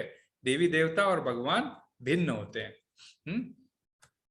तो इस प्रकार ये दूसरे श्लोक के अंदर भगवान का डेफिनेशन देते हुए, इसमें आप पढ़ोगे तो और भी श्रीला प्रभुपाद ने काफी कुछ डिटेल लिखा है कि ईश्वर परम कृष्ण, जो मैंने अभी बोला था, ये भागवतम में लिखा हुआ है, एते चांस कला पुंसाम कृष्णस्तु भगवान स्वयं। बोलते बाकी सब ठीक है, इंद्रादि व्याकुलम लोकम मृडयंती युगे, मींस जितने भी अवतारों की सूची है उसमें भगवान, वे सारे भगवान के अंश कला है, परंतु कृष्ण तो इन सब से हटके वे स्वयं भगवान है। भागवतम के पहले स्कंद के 3 अध्याय के 28वें श्लोक में भी ये क्लियर बताया गया है। परंतु हम लोगों ने, जैसे वही होता है ना कि मैंने कहा ना था, हम भारत में और हम लोग जैसे भी है डिग्री तक हम लोग सारे सब्जेक्ट पढ़ते हैं, तो हम लोग सभी देवी देवता और भगवान को सबको एक कैटेगरी के रूप में देखते हैं, जबकि वैसा नहीं है। भगवत गीता में कृष्ण ये क्लियर साबित करते हैं। तो फिर ये बोलते हैं क्लेब्यम मासा कम पार्था, तो तुम्हारे हृदय में ऐसे ये नपुंसकता की बातें आई कहां से अर्जुन? तुम्हें ये शोभा नहीं देता कि तुम अपने हृदय की दौर्बल्यता के बारे में बात कर रहे हो? तुम कौन हो? क्षत्रिय हो, और क्षत्रिय कभी भी अपने हृदय की दुर्बलता के बारे में बात नहीं करता है। जब कृष्ण ने ऐसा किसी को काटते हुए, है ना, कभी कभी हमको किसी को झकझोड़ना होता है तो एकदम उसकी औकात याद दिलाते हुए बात करते हैं ना, तो कृष्ण ने ऐसा झाड़ते हुए अर्जुन को उसकी औकात याद दिलाई, तो अर्जुन एकदम झुंझला गया, है ना। हम भी यदि किसी बच्चे को बोलते हो कि ये काम करो और वो बच्चे को पसंद नहीं है, तो किस प्रकार से झुंझलाहट के मारे वापस आपको उत्तर देना शुरू करेगा। अगर कोई 16-17 साल का आपका लड़का है, तो फिर आप देखना कि कभी कभी कैसा होता है, यदि आपने उसको ऐसा उसके मन लायक कुछ काम बोला नहीं, उसके बाद कैसे झुंझलाता है। तो वैसे ही अर्जुन यहाँ पे एकदम झुंझलाहट के मारे कहता है, ये मधुसूदन, किस तरह मैं अपने भीष्म तथा द्रोण जैसे पूजनीय व्यक्तियों को पर बाण चलाऊं और उनको कैसे मारूं? और फिर आगे कहता है, गुरु की कोई हत्या करता है क्या? इनडायरेक्टली कृष्ण पे आक्रमण करता है, बोलता है कि तुम्हारे भी गुरु थे सांदीपनि मुनि, क्या तुमने कभी उनके बारे में ऐसा सोचा है क्या? कि कोई भी चीज हो, लेकिन गुरु का मैं वध कैसे कर सकता हूं? तो इन सब चीजों का कृष्ण उत्तर देंगे आगे, जैसे भगवत गीता चलते रहेगी, इन सारे चीजों के उत्तर देंगे। जैसे अर्जुन के सारे प्रश्न हैं, तो वे जानता है कि भाई मैं कृष्ण से ये प्रश्न कर रहा हूं, परंतु वो जानता है कि कृष्ण इसका उत्तर देने में सामर्थ्य है। फिर वो बोलता है, कृष्ण मैं तो बहुत परेशान हो गया हूं, और ये अपना 5वां कारण देता है, हम यह भी नहीं जानते कि हमारे लिए क्या श्रेष्ठ है, उनको जीतना या उनके द्वारा जीते जाना। असमंजस में हमारे पास भी ऐसा बहुत सारा असमंजस आता, मैं ये कार्य करूं या मैं ये कार्य ना करूं, है ना। यदि हम धृतराष्ट्र के पुत्रों का वध कर देते हैं, तो हमें जीवित रहने की आवश्यकता नहीं है, फिर भी वे युद्ध भूमि में हमारे समक्ष खड़े हैं। तो मैं एकदम कंफ्यूज हो गया हूं, हे केशव, मैं डिसाइड नहीं कर पा रहा हूं मेरे लिए क्या श्रेष्ठ है क्या गलत है। इसीलिए वह इस 7वें श्लोक पे आता है, जो इस भगवद गीता का एकदम क्या कहते हैं कि इंपॉर्टेंट श्लोक है, मीन्स जीवन का इंपॉर्टेंट पड़ाव, जिसे हम कहते हैं ना, कार्पण्य दोषोपहत स्वभाव पृच्छामि त्वाम धर्म सम्मूढ़ चेता यश्रेयशान निश्चितम ब्रूहि तन्मे शिष्यस्ते हम शादी मान त्वाम प्रपन्नम। जब इस प्रकार हम कोई प्रकार का डिसीजन ले नहीं सकते आध्यात्मिक जीवन में, अपने जीवन में, तो हम क्या करते हैं, अपने गुरु के पास जाकर नतमस्तक हो जाते हैं और उनको समर्पण कर देते हैं। अब मैं अपनी कृपण दुर्बलता के कारण अपने कर्तव्य को भूल गया हूं। अर्जुन एक्सेप्ट करता है कि मैं क्षत्रिय हूं, मेरा कर्तव्य युद्ध करना, परंतु मैं भूल गया हूं और मेरा सारा धैर्य मैं खो चुका हूं। बिल्कुल, जब धैर्य खो देता है तभी तो वह अपना धनुष बाण छोड़ त्याग कर रथ के ऊपर बैठ जाता है। ऐसी अवस्था में मैं आपसे पूछ रहा हूं कि मेरे लिए श्रेष्ठकर हो क्या है वो मुझे बताए, और निश्चित रूप से आप मुझे मेरे लिए श्रेष्ठकर क्या है वो बताए। श्रेष्ठकर का मतलब जो बेस्ट मेरे लिए होता है ना, कभी कभी हमारे पास 3-4 खराब ऑप्शन रहते हैं, उस खराब ऑप्शन में सिर्फ सबसे बेस्ट ऑप्शन कौन सा है हम कभी कभी डिसाइड करते हैं ना। तो उसी हिसाब से अर्जुन बोल रहा है यहाँ पे, मेरे इतने सारे प्रॉब्लम है, लेकिन मेरे लिए क्या बेस्ट है मैं निर्णय नहीं कर पा रहा हूं। तो कृपया आप मुझे निश्चित रूप से बताएं कि क्या है। मैं आपका शिष्य हूं, है ना, मैं आपका शिष्य हूं, अर्थात मैं आपका शिष्य बन गया हूं, आपके शरणागत हो गया हूं, आप मुझे उपदेश दीजिए, है ना। इस प्रकार वह गिर के नतमस्तक होके, भगवान मैं आपका शिष्य हो गया हूं और आप मेरे गुरु हो गए, आप मुझे उपदेश दीजिए। यही चीज है, भगवान ने स्वयं भी जब इस धरा पर आए, उनको कुछ करने की जरूरत नहीं, उनको अपने गुरु बनाने की जरूरत नहीं रहती है, लेकिन ये जीवन का परम सत्य है कि हमें आध्यात्मिक जीवन में यदि हमें आगे बढ़ना है तो हमें गुरु के पैर पकड़ने होते ही है। आपने एक बहुत अच्छा श्लोक सुना होगा ना, गुरु गोविंद दोनों खड़े काके लागू पाए।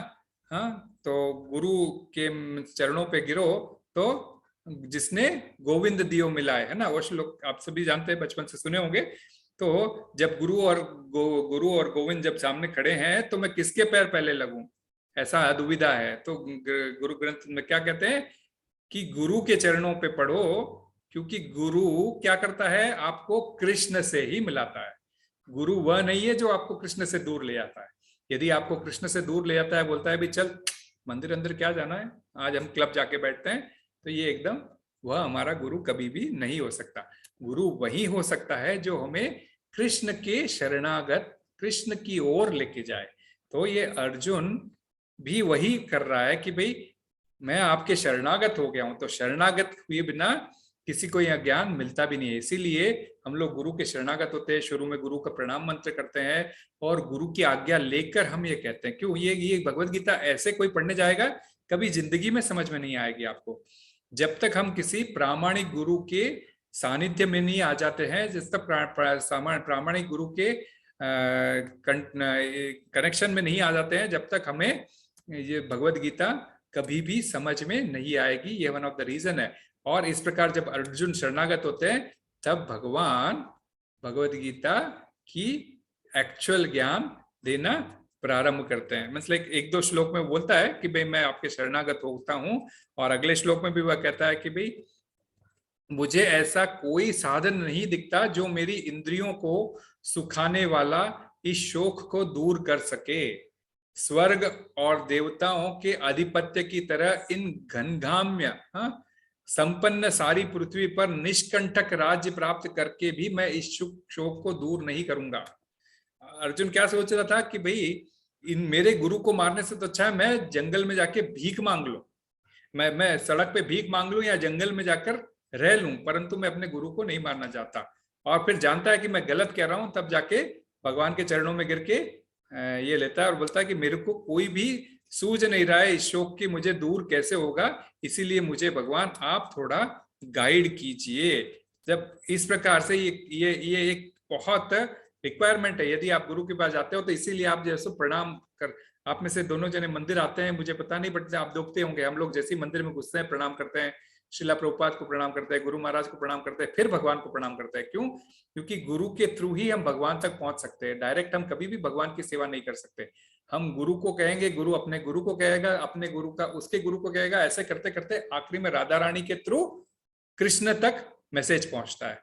ऐसे हम कभी भी कृष्ण को पाना चाहेंगे तो कृष्ण कभी भी हमारा साथ नहीं देंगे। इसलिए आप देखते हो कई लोग कृष्ण के मंदिर जाते नहीं है, भाई कृष्ण हमारी मुरादें पूरी नहीं करते, कई लोग बोलते हैं। तो मुरादें कृष्ण ही पूरी करते हैं, परंतु हमें अप्रोच करने का तरीका आना चाहिए जो उन्होंने बताया, जो शास्त्रों ने बताया। तो बिना नतमस्तक हुए, हमें बिना गुरु की शरण लिए, गुरु से ज्ञान लिए बिना नहीं हो सकता। और गुरु देगा क्या ज्ञान? साधु शास्त्र क्या कहता है? जो शास्त्र कहेगा वही साधु कहेगा। शास्त्र भी वही कहेगा जो साधुओं जैसा बर्ताव करता है। साधुओं की तरह किस तरह बर्ताव किया जाए, शास्त्र भी यही ज्ञान देगा। तो गुरु, साधु और शास्त्र तीनों एक ही बात बोलते हैं, और वह है कृष्ण के समर्पण की बात। इस प्रकार संजय कहते हैं कि इसके बाद शत्रुओं को दमन करने वाले अर्जुन ने शत्रुओं को ऋषिकेशम गुड़ाकेश, गुड़ाकेश का मतलब जो रात में भी शत्रुओं का दमन कर सकता है, हे गोविंद मैं युद्ध नहीं करूंगा, ऐसा कर मैं समझ में नहीं आ रहा है गोविंद, मैं युद्ध तो नहीं करूंगा, ऐसा कहकर एकदम चुप हो जाते हैं। फिर भगवान बोलना शुरू करते हैं। उस समय दोनों मध्याओं के बीच में शोकमग्न अर्जुन कृष्ण के मानो हंसते हुए ये शब्द कहे। और अब वहां पे संजय से वापस कैमरा शिफ्ट होता है, वापस युद्ध भूमि में। श्री भगवान वाच, तो भगवान बोलना शुरू करते हैं, है ना। अभी तक कितना अच्छा ड्रामेटिक टर्न था, अब जो है सो भगवान बोलना शुरू करते हैं। भगवान क्या बोलना शुरू करते हैं? सबसे पहला श्लोक बोलते हैं, अशोचानन वशोचत्सम प्रज्ञा वाजांस भाष्य गतासून अगतासूंश नानुशोचन्ति पंडिता। तुम पांडित्य पूर्ण वचन कहकर भी शोक कर रहे हो, और जो शोक करने योग्य नहीं है उसके लिए तुम शोक कर रहे हो।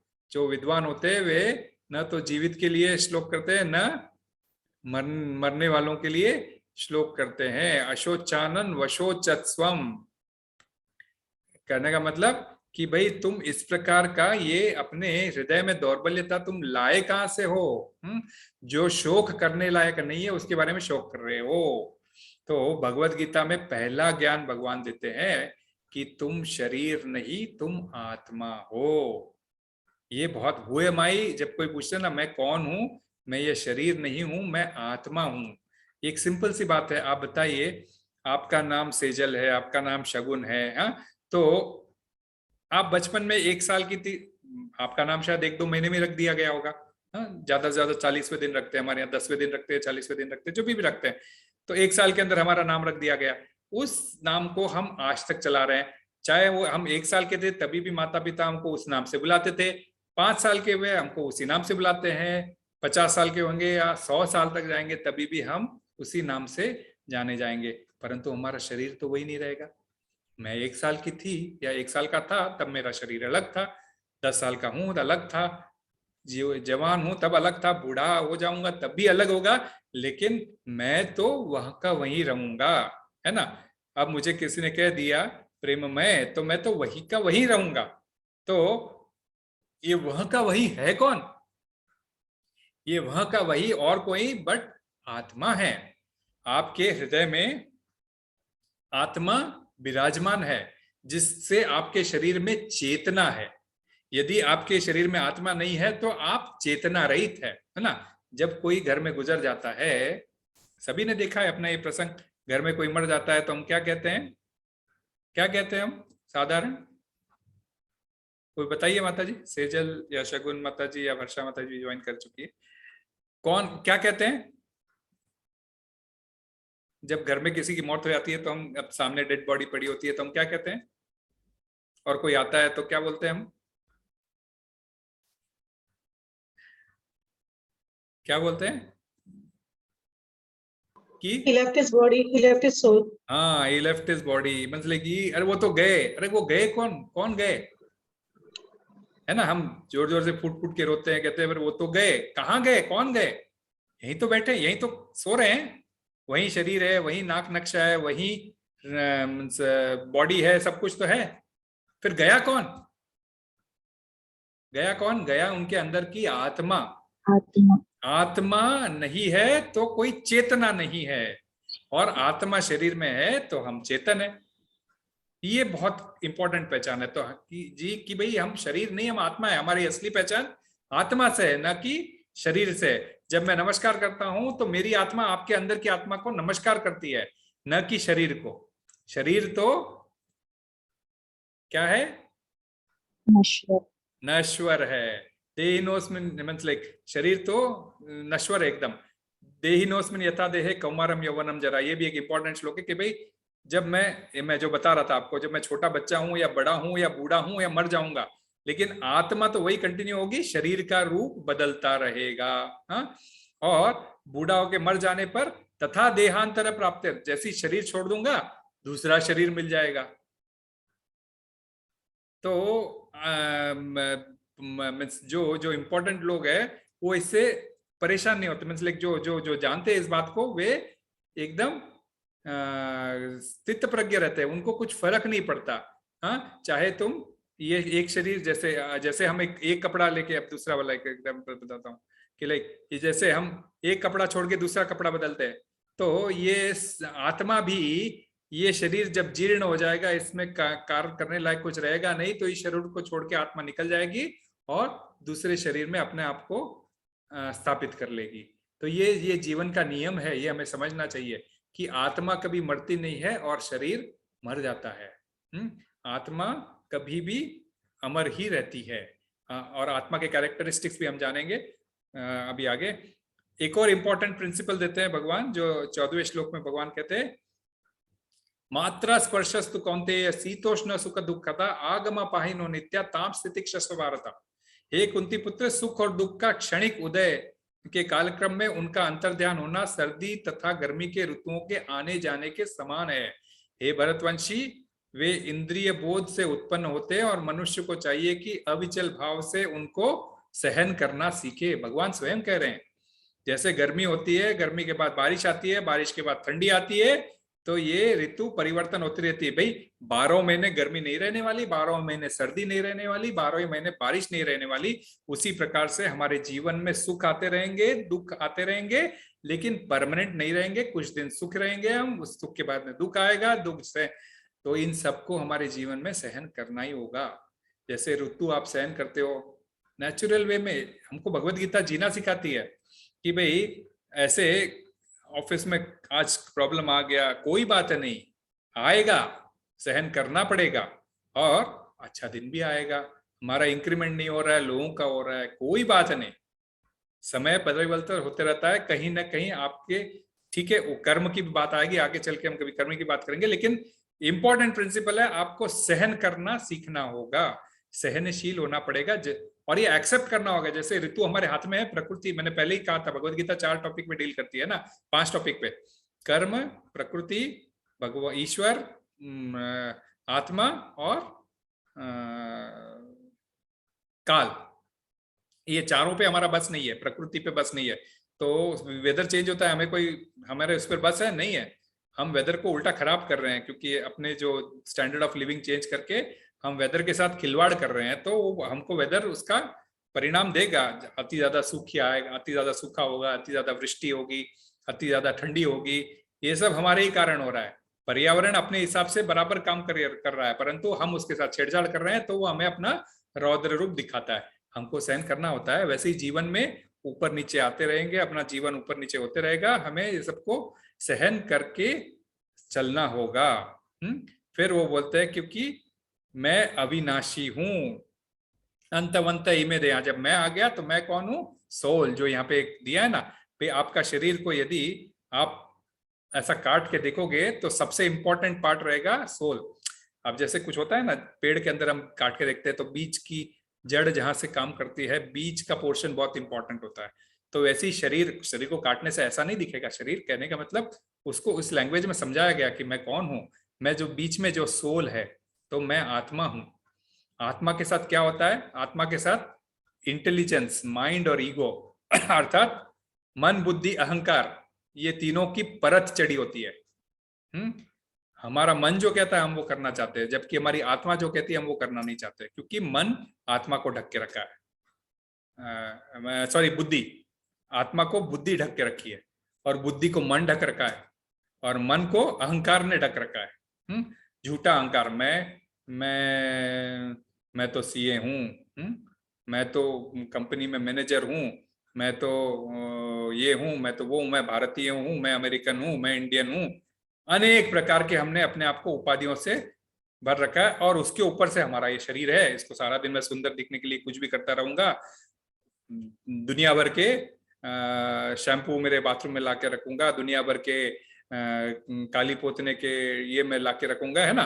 तो शरीर को सजाने के सारे कार्य मैं करके रहूंगा, परंतु अंदर जो सोल बैठा है उसके बारे में नहीं करूंगा, जबकि मैं शरीर नहीं, आत्मा हूं। मैं शरीर को देखरेख करने के लिए इतनी चीजें करूंगा, और आत्मा को देखरेख करने के लिए कुछ नहीं करूंगा।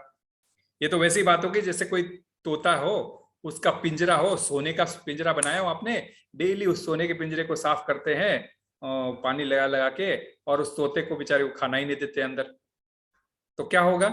एक दिन तोता मर जाएगा, है ना। पिंजरा ही साफ करते रहोगे, तोते के बारे में ख्याल नहीं करोगे, चाहे वो सोने का पिंजरा हो, तो वो काम का नहीं है, क्योंकि जो पिंजरे के अंदर जो तोता है उसका तुम ख्याल नहीं रखोगे, तो वो सोने का पिंजरा किस काम का। वैसे ये हमारा शरीर है, हम इसका कितना भी ध्यान रखें, ये तो अंत में सड़ने गलने वाला ही है, अंत में इसका शमशान में इसका अंत होना ही है।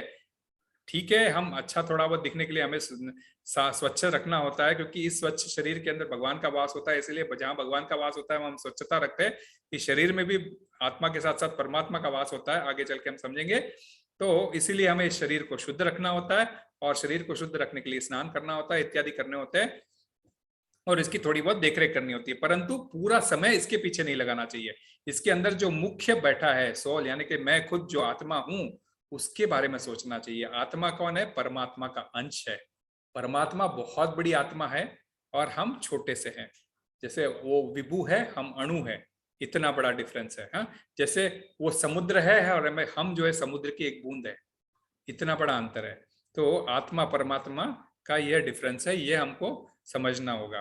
तो हमारे लिए नया कुछ नहीं है, हम जैसे कपड़े बदलते हैं वैसे हमारा शरीर बदलते रहता है। तो ये आत्मा के कुछ लक्षण है। बहुत सारे श्लोक है जिसमें कुछ लक्षण दिए गए हैं, करीब करीब आप 30 लक्षण यहाँ पे मैंने बताए हैं कि आत्मा सनातन है, बहुत पुरानी है, बोलते उसका कोई आदि ना अंत है, क्योंकि वो भगवान के अंश है, हम उनसे बिछड़ के यहाँ पर आ गए। अपरिवर्तित है, आत्मा कभी परिवर्तन नहीं होती। शरीर बाहर से देखा ना, जन्म से मृत्यु तक में शरीर में 6 प्रकार के परिवर्तन होते हैं। हाँ, बाल्यकाल होता है, युवावस्था आती है, मीन्स बाल्यकाल होता है, फिर तरुण अवस्था आती है, फिर युवा अवस्था आती है, फिर उसके बाद में वृद्धावस्था आती है, फिर ढलना आता है और उसके बाद में मृत्यु हो जाती है। इस प्रकार 6 प्रकार के गतियों से होके गुजरता है, परंतु आत्मा वहीं की वहीं रहती है। अविनाशी है, कब उसका आत्मा का कभी विनाश नहीं होता। अव्यय है, कभी उसका व्यय नहीं होता आत्मा का। अप्रमेय है, न तो मारने वाला है न मारे जाने वाला है, न जन्म न मृत्यु होती आत्मा की, और न तो वह कभी जन्मा है न कभी जन्म लेता है न कभी जन्म लेगा। मतलब वह अजय है, वह अजन्मा है, वह शाश्वत है, वह पुरातन है, वह अव्यय है। न तो किसी के शस्त्र द्वारा वह खंड खंड किया जा सकता है, न अग्नि द्वारा जलाया जा सकता है, न जल द्वारा भिगोया जा सकता है, न वायु द्वारा सुखाया जा सकता है, न खंड खंड किया जाता, अखंडित है वह। हाँ, वे आत्मा के मैं 2 टुकड़े कर दूंगा, हो नहीं सकता। अघुलनशील है, आत्मा का साइज बता गया भगवान के। श्रीला प्रभुपाद तात्पर्य में लिखते हैं आत्मा कितनी छोटी होती है, बाल का जो अग्र भाग है, हाँ, अपने केश का जो अग्र भाग है, जो कितना छोटा सा होगा, एक केश का अग्र भाग कितना छोटा सा होगा, टिप ऑफ द हेयर जिसको हम बोलते हैं ना, उस टिप ऑफ द हेयर के जब 10,000 टुकड़े किए जाए तो वो जब 10,000वां टुकड़ा है वह आत्मा का साइज है। अब इतने बड़े शरीर में इस बाल के 10,000वां भाग को कहां ढूंढेगा, किसको दिखेगा? हमारी इंद्रियां तो अपूर्ण है, हम तो देख नहीं सकते इन आंखों के जरिए। तो आत्मा का इतना सा साइज है, परंतु जब शरीर से निकलता है तो 10,000 बिच्छुओं का डंक देता है, उतने कष्ट के साथ कभी कभी निकलता है, यदि हम उन्हें अपना जीवन भगवत गीता के हिसाब से नहीं चलाया। तो ये इस प्रकार की आत्मा है, उसको हम छोड़ के सिर्फ इस शरीर का ध्यान कर रहे हैं। वह शाश्वत है, वह सर्वव्यापी है, वह अविकारी है, वह स्थिर है, अकल्पनीय है, अव्यक्त है, आश्चर्य से, मतलब कि ना इतने सारे कैरेक्टरिस्टिक्स दे दिए आत्मा के, और अलग अलग श्लोक नंबर लिखा है मैंने, 19, 20, 30, मैंने बोलते ये मुझे जहाँ जो हमारे पीपीटी बनाए हैं जिस प्रभु ने, तो ये आपको बताने कि आप जब पढ़ोगे तो आपको ये समझ में आएगा इतनी क्वालिटीज है आत्मा की। तो ये है विश्लेषण शरीर का, जिसको हम बोलते हैं ना सांख्य योग। तो सांख्य योग इसको बोलते हैं कि खाली शरीर और आत्मा के बारे में ऐसा, ये मैं शरीर हूं मैं आत्मा हूं बोलने से कुछ नहीं होगा। उस आत्मा की क्या क्वालिटीज है और शरीर की क्या क्वालिटीज है, आप कंपैरिजन देखोगे तो आप हैरान हो जाओगे। और हम इस दुखदाई शरीर के लिए होते हैं, इसको बनाए रखने के लिए पूरा अपना जीवन बिता देते हैं, और उसके अंदर जो आत्मा है जिसका इतनी क्वालिटीज है उसके बारे में सोचते नहीं। आत्मा किसमें खुश रह सकता है? जीवेर स्वरूप हो एक कृष्ण नित्यदास, वो परमात्मा की सेवा करने में, कृष्ण की सेवा करने में खुश रह सकता है।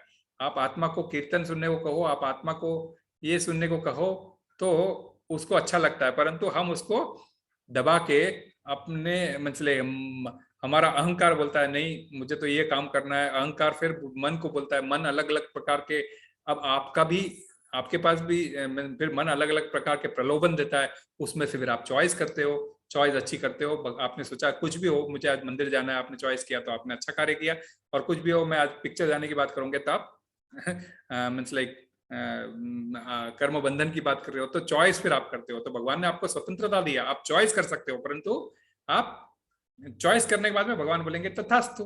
15वें अध्याय में बोलते हैं तुम जो भी डिसाइड करोगे मैं तुमको ओके बोलूंगा। तुमने निर्णय लिया कि मैं आज क्लब जाऊंगा तो जाओ, उसके बाद तुम्हारे को कर्म बंधन के चक्कर में पड़ना होगा।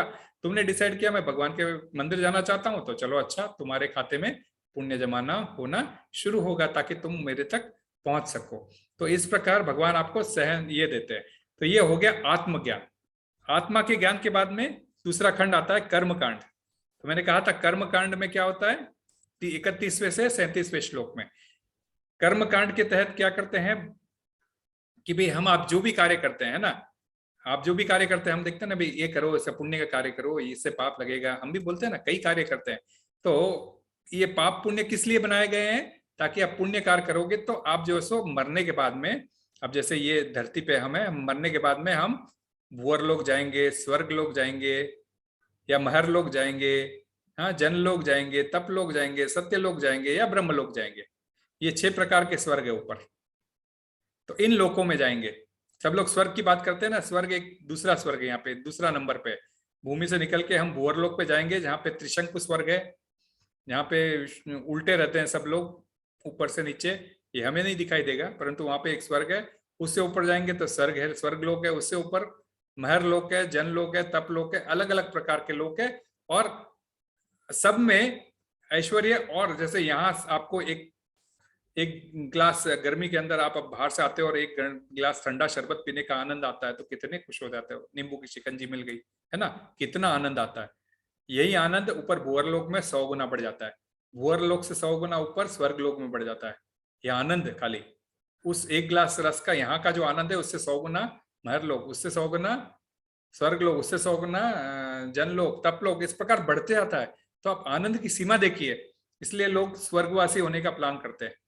आप देखते हो ना, जिसका भी घर में कोई डेथ रहती है तो नीचे लिखते हैं स्वर्गवासी फलाने फलाने। चाहे वो स्वर्ग में गए हो, नर्क में गए हो, हमें पता नहीं, परंतु हम आकांक्षा करते हैं कि सब अच्छे ही जीव थे और स्वर्ग गए होंगे। अच्छा ठीक है, जो भी हो स्वर्ग गए होंगे। तो ये स्वर्ग की ये जो ये ऊपर स्वर्ग और नीचे नर्क, ये पूरे को ब्रह्मांड कहते हैं। और इसकी अधिष्ठात्री देवी दुर्गा है। दुर्गा आपको समय समय पर त्रिशूल से अलग अलग ताप देती है, मीन्स आदि भौतिक, आदि आध्यात्मिक और आदि भौतिक क्लेश देती है, जिससे आप भगवान के बारे में याद कर सको। और आपके विघ्नों करने के लिए खाली इस धरती के अंदर, इस गोले के अंदर गणेश जी है। इससे बाहर गणेश जी आपकी कोई मदद नहीं कर सकते। और हम बात करते हैं यहाँ से निकल के, ब्रह्मलोक से निकल के, इस प्रकार के अनेक ब्रह्मांड इस सागर में तैर रहे हैं, इनको निकल के ऊपर वैकुंठ लोक में जाना है। ये 1/4 हिस्सा है और वैकुंठ इसका 3/4 लोक है। वहां पर गणेश जी आपकी कोई मदद नहीं कर सकते। वहां पे फिर इसलिए विघ्न विनाशक नरसिंह देव जी हो जाते हैं। इसलिए हम लोग नरसिंह देव की प्रार्थना करते हैं कि हमें इस धरती से उठ के, इस भूलोक से उठ के हमको बाहर जाना है। तो 31 से 37वें श्लोक में यही होगा कि आप देवी देवताओं की पूजा करते हैं, तो देवी देवता है कौन? ये भगवान के अधिकारी है। जैसे मैंने बताया था, चीफ मिनिस्टर है, मिनिस्टर है, चीफ मिनिस्टर के डिपार्टमेंट हेड रहते हैं, पानी देने वाला वाटर मिनिस्टर, फाइनेंस देने वाला फाइनेंस मिनिस्टर, वैसा। तो वैसे ही वरुण देव, इंद्र देव, हाँ, देवी, ये सारे जो है सो भगवान के डिपार्टमेंट के प्रशासनिक अधिकारी है, जो प्रशासन संभाल रहे हैं। उनको आप प्रसन्न करते हो तो आप ऊपर जाके इन स्वर्ग को भोग सकते हो, या गलत काम करते हो नीचे जाके भोगोगे, लेकिन पुनः आपको आना तो धरती पे ही पड़ेगा। हम कभी कभी तारा टूटते हुए का बात सुने हो ना आपने, कि फलाना तारा टूट रहा है, जल्दी से मन की कामना मांग लो, है ना, कामना पूरी हो जाएगी। ऐसा क्यों कहा जाता है? ये तारा टूटने का मतलब क्या है? स्वर्ग में आपकी मृत्यु तो होती नहीं, क्योंकि आप आत्मा हो, आपको एक स्वर्ग में शरीर मिलता है, और आपका वो शरीर आपसे छीन के आपको ऐसे धक्का दे दिया जाता है। तो आप उस टूटते हुए तारे की तरह नीचे गिरते हो और प्रार्थना करते हो, हे भगवान हमको बचा लो। तो मैं आपकी मीन्स आपकी हर बात मानूंगा। नीचे कोई बोलता है अरे हमारे लिए प्रे करो, हम नीचे नहीं आना चाहते, हम ऊपर ही रहना चाहते हैं, हमारे लिए प्रे करो, वो बोलते हैं। और आप प्रे करते हो तो बोलते हैं तथास्तु, हम आपकी जो भी इच्छा है हमको पूरी करेंगे, लेकिन आप हमारे लिए प्रे करो। ये उसका मतलब है। और हम उसको लिखे ना कि भाई हम तो नीचे आ रहे हैं, हम तुम्हारी ये सारी इच्छाओं पूरी कर सकते हैं, लेकिन आप ये गलती मत करो, ऐसा बोल के वो आपको समझाना चाहते हैं। तो ये 31वें से 37वें श्लोक के बीच में आपको इसकी जानकारी मिलेगी। तो आप लोग पढ़ सकते हो इसमें। फिर कभी आपको कुछ डाउट होता है तो आप मेरे को बिल्कुल आप मैसेज कर सकते हो, आप व्हाट्सएप में अपने से चैट भी कर सकते हो। आपको कोई प्रकार का प्रॉब्लम नहीं रहेगा। आप कभी भी उसी प्रकार से मैं आपको जो उत्तर देना है दे सकता हूँ। ये सब करके तो इसीलिए फिर भगवान इस एक और इंपॉर्टेंट श्लोक पे आते हैं। 40वें श्लोक में कहते हैं, नेहा विक्रम नाशोस्ति प्रत्यवाहो न विद्यते स्वल्पम अप्यस्य धर्मस्य न त्रायते महत्वव्यात्। तो आप ये जो भगवान की तरफ एक एक कदम उठा रहे हो, तो वह कदम आपको भगवान के पास ही ले जाएगा। मीन्स लाइक आपके खाते में वह रिजल्ट जमा करके रखेगा। जैसे आप इस जन्म में, मैं सीए हूँ, तो मैंने नर्सरी से लगा के सीए तक की पढ़ाई की है, मेरी मृत्यु हो जाती है, और उसके बाद में मेरा फिर दूसरा जन्म होता है, होगा ना, क्योंकि अभी भगवद गीता में हमने देखा था, वांसांसी जीर्णानि यथा विहाय नवानि गृह्णानि नरोपराणि। मीन्स ये शरीर छोड़ने पे आत्मा दूसरा शरीर धारण करती है, निश्चित है। आत्मा पशु की हो सकती, पशु का शरीर हो सकता है, पक्षी का शरीर हो सकता है, या मनुष्य शरीर हो सकता है, कुछ भी हो सकता है। ये शरीर के बारे में भी हम जानेंगे। 84 लाख योनियां है, उसमें से कोई भी शरीर मिल सकता है हमको हमारे कर्मों के हिसाब से। तो जब ये शरीर मिलता है, तो अब सपोज मुझे मनुष्य शरीर ही मिला, तो मैं ये बोल सकता हूँ क्या कि भाई नहीं भाई, मैं तो अब पिछले जन्म में मैंने सीए पढ़ के आया था, मुझे पढ़ाई करने की जरूरत नहीं है, बोल सकता हूँ मैं? वापस मुझे ABCD से ही शुरू करना पड़ेगा, है कि नहीं? परंतु कृष्ण की भक्ति आप जहां पर भी छोड़ के आए हो, वहां से आपको आगे पढ़नी पड़ेगी, वहां कभी भी नाश नहीं होगा। ये श्लोक में भगवान बोलते हैं, नेहा विक्रम नाशोस्ति, कभी भी नाश नहीं होगी, इस प्रयास में कोई हानि नहीं है, न ह्रास है। थोड़ा भी अभी आप प्रगति करते हो तो वो बहुत बड़ी चीज है। उदाहरण है गजेंद्र।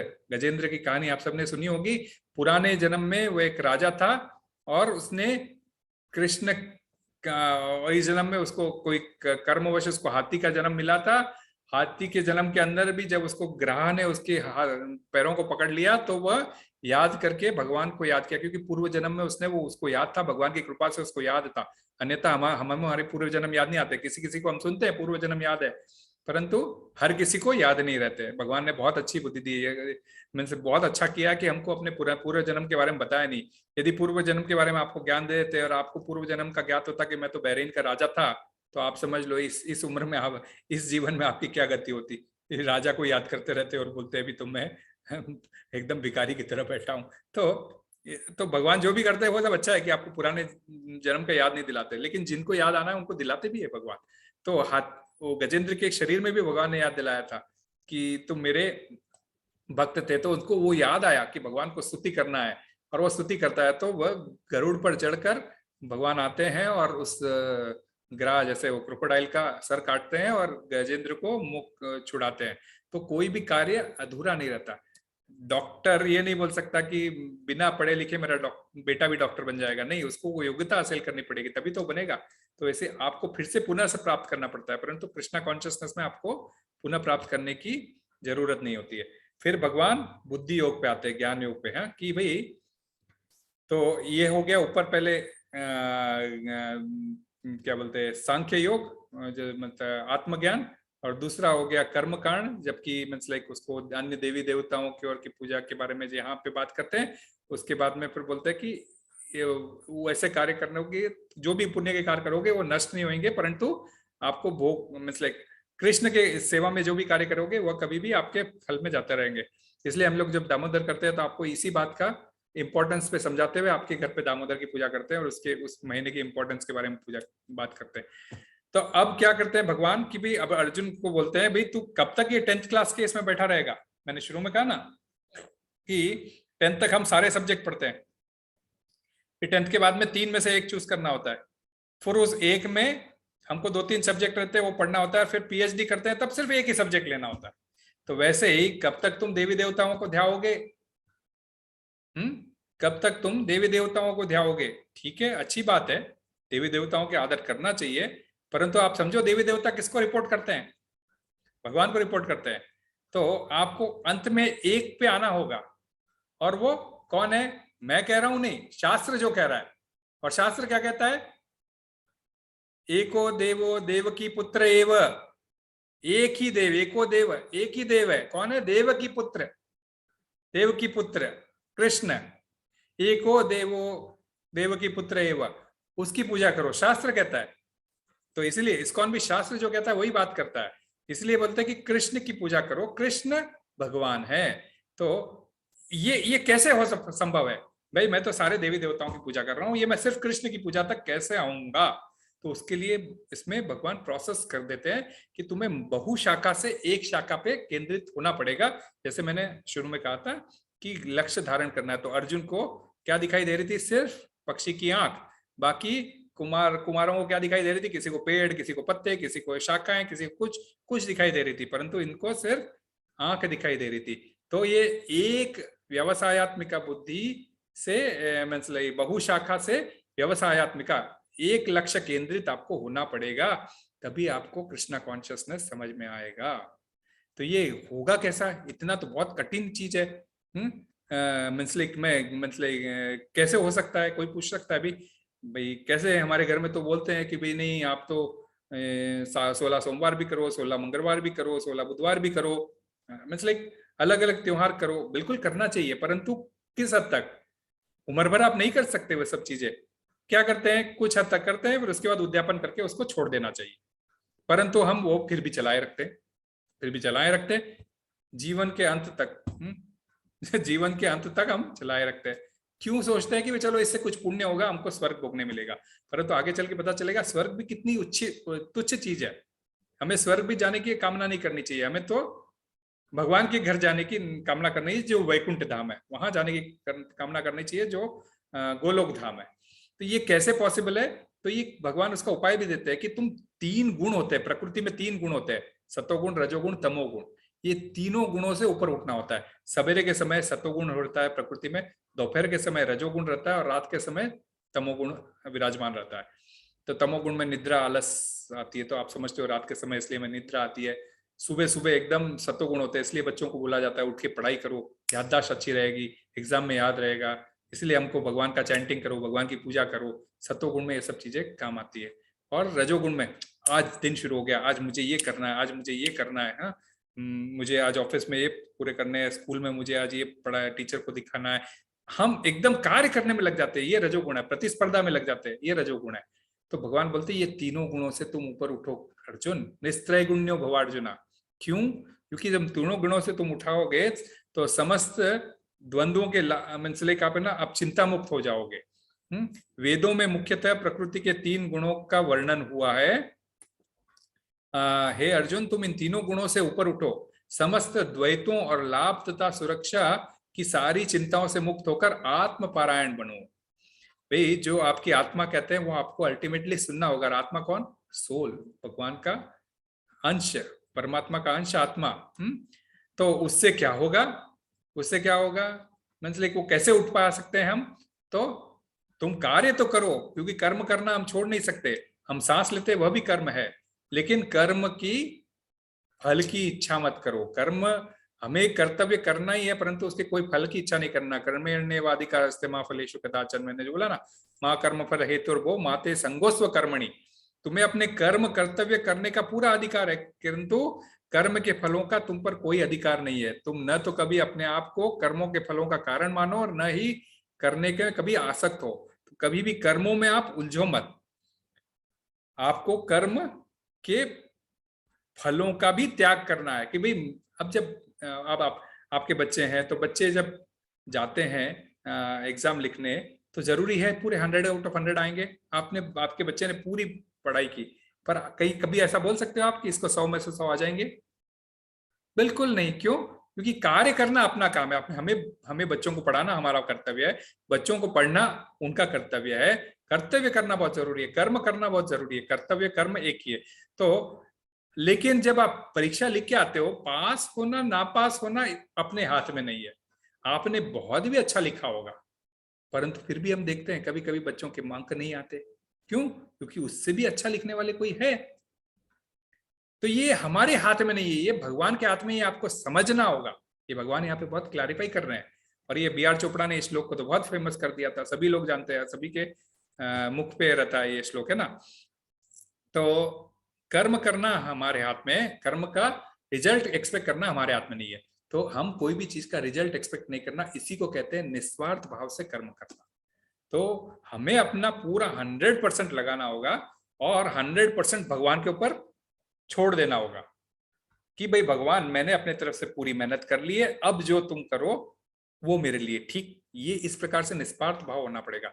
द्रौपदी ने जब असत सभा में उसको बाल खींच के लाया गया, उसने बहुत कोशिश की। पहले अपना हाथों से साड़ी बचाने की कोशिश की, दांतों से बचाने की कोशिश की, पहले सभी से मिन्नतें की। जब कोई हुआ नहीं तो अंत में उसने क्या किया? गोविंद को याद किया, हे कृष्ण हे गोविंद कर कर उसने अपना हाथ उठा के गोविंद को याद किया। बोला अब तो तुम्हारे हाथ में मुझे, अब मैं तो इसको 10,000 हाथियों वाले इस दुशासन को नहीं रोक सकती। तब कृष्ण क्या करे? उन्होंने समय पर आए और उन्होंने साड़ी के द्वारा, साड़ी के रूप में आकर द्रौपदी की लाज बचाई। उस असत सभा में उनसे निर्वस्त्र होने से बचाया। तो भगवान के ऊपर छोड़ना होगा। और वो कैसे हो सकता है? अर्जुन का जो 7वां श्लोक है, हमें गुरु के सानिध्य में जाके उनको समर्पण करना होगा, उनसे ही ज्ञान प्राप्त करने की शिक्षा लेनी होगी, तभी यह संभव हो सकता है। तो कर्म करना पर कर्म की इच्छा नहीं करना। और अपने कर्म कैसे करना, शास्त्र में जैसे बताया गया, अपने इंद्रियों को कंट्रोल में रखते हुए बेलगाम। हम आपको भी मेरी जिंदगी मैं जैसे चाहूं जीऊं, ये अहंकार है तुम्हारा? क्या तुम्हारी जिंदगी है?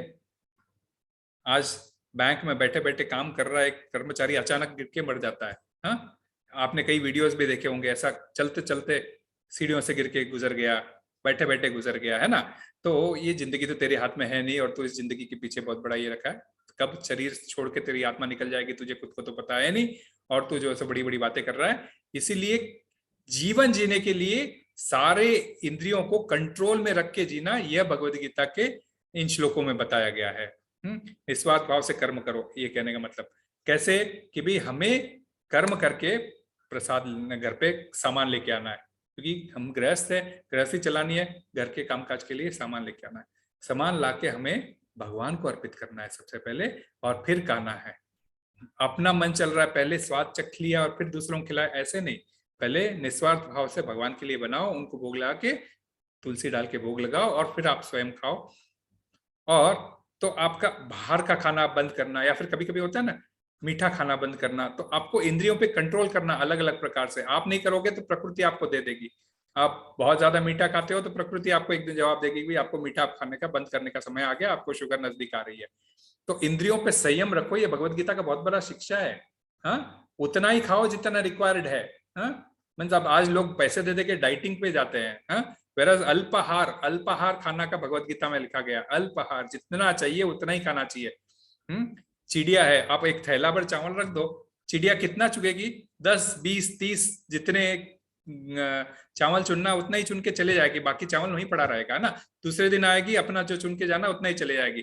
परंतु चिड़िया, कौवा, कबूतर कितना चुन के जाएंगे? जितना उनको जरूरत है। आज का पेट भर गया, उसके बाद वह देखते भी नहीं है। परंतु मनुष्य यदि एक थैला भर चावल रास्ते में पड़ा हो तो उसको उठा के घर ले आएगा और खूब दिन तक खाने की योजना बना लेगा। वह यह नहीं सोचेगा कि भाई इसके अंदर कितने लोग, कितने जीव खा रहे थे। वह सिर्फ स्वास्थ्य हो के अपना आएगा, है ना। तो अपने इंद्रियों को कंट्रोल करना सीखो, ये बताते हैं। किस तो एग्जाम्पल देके बताते हैं भगवान, कैसे? जैसे कछुआ, कछुआ कितना कोमल होते है उसका शरीर, पता है ना।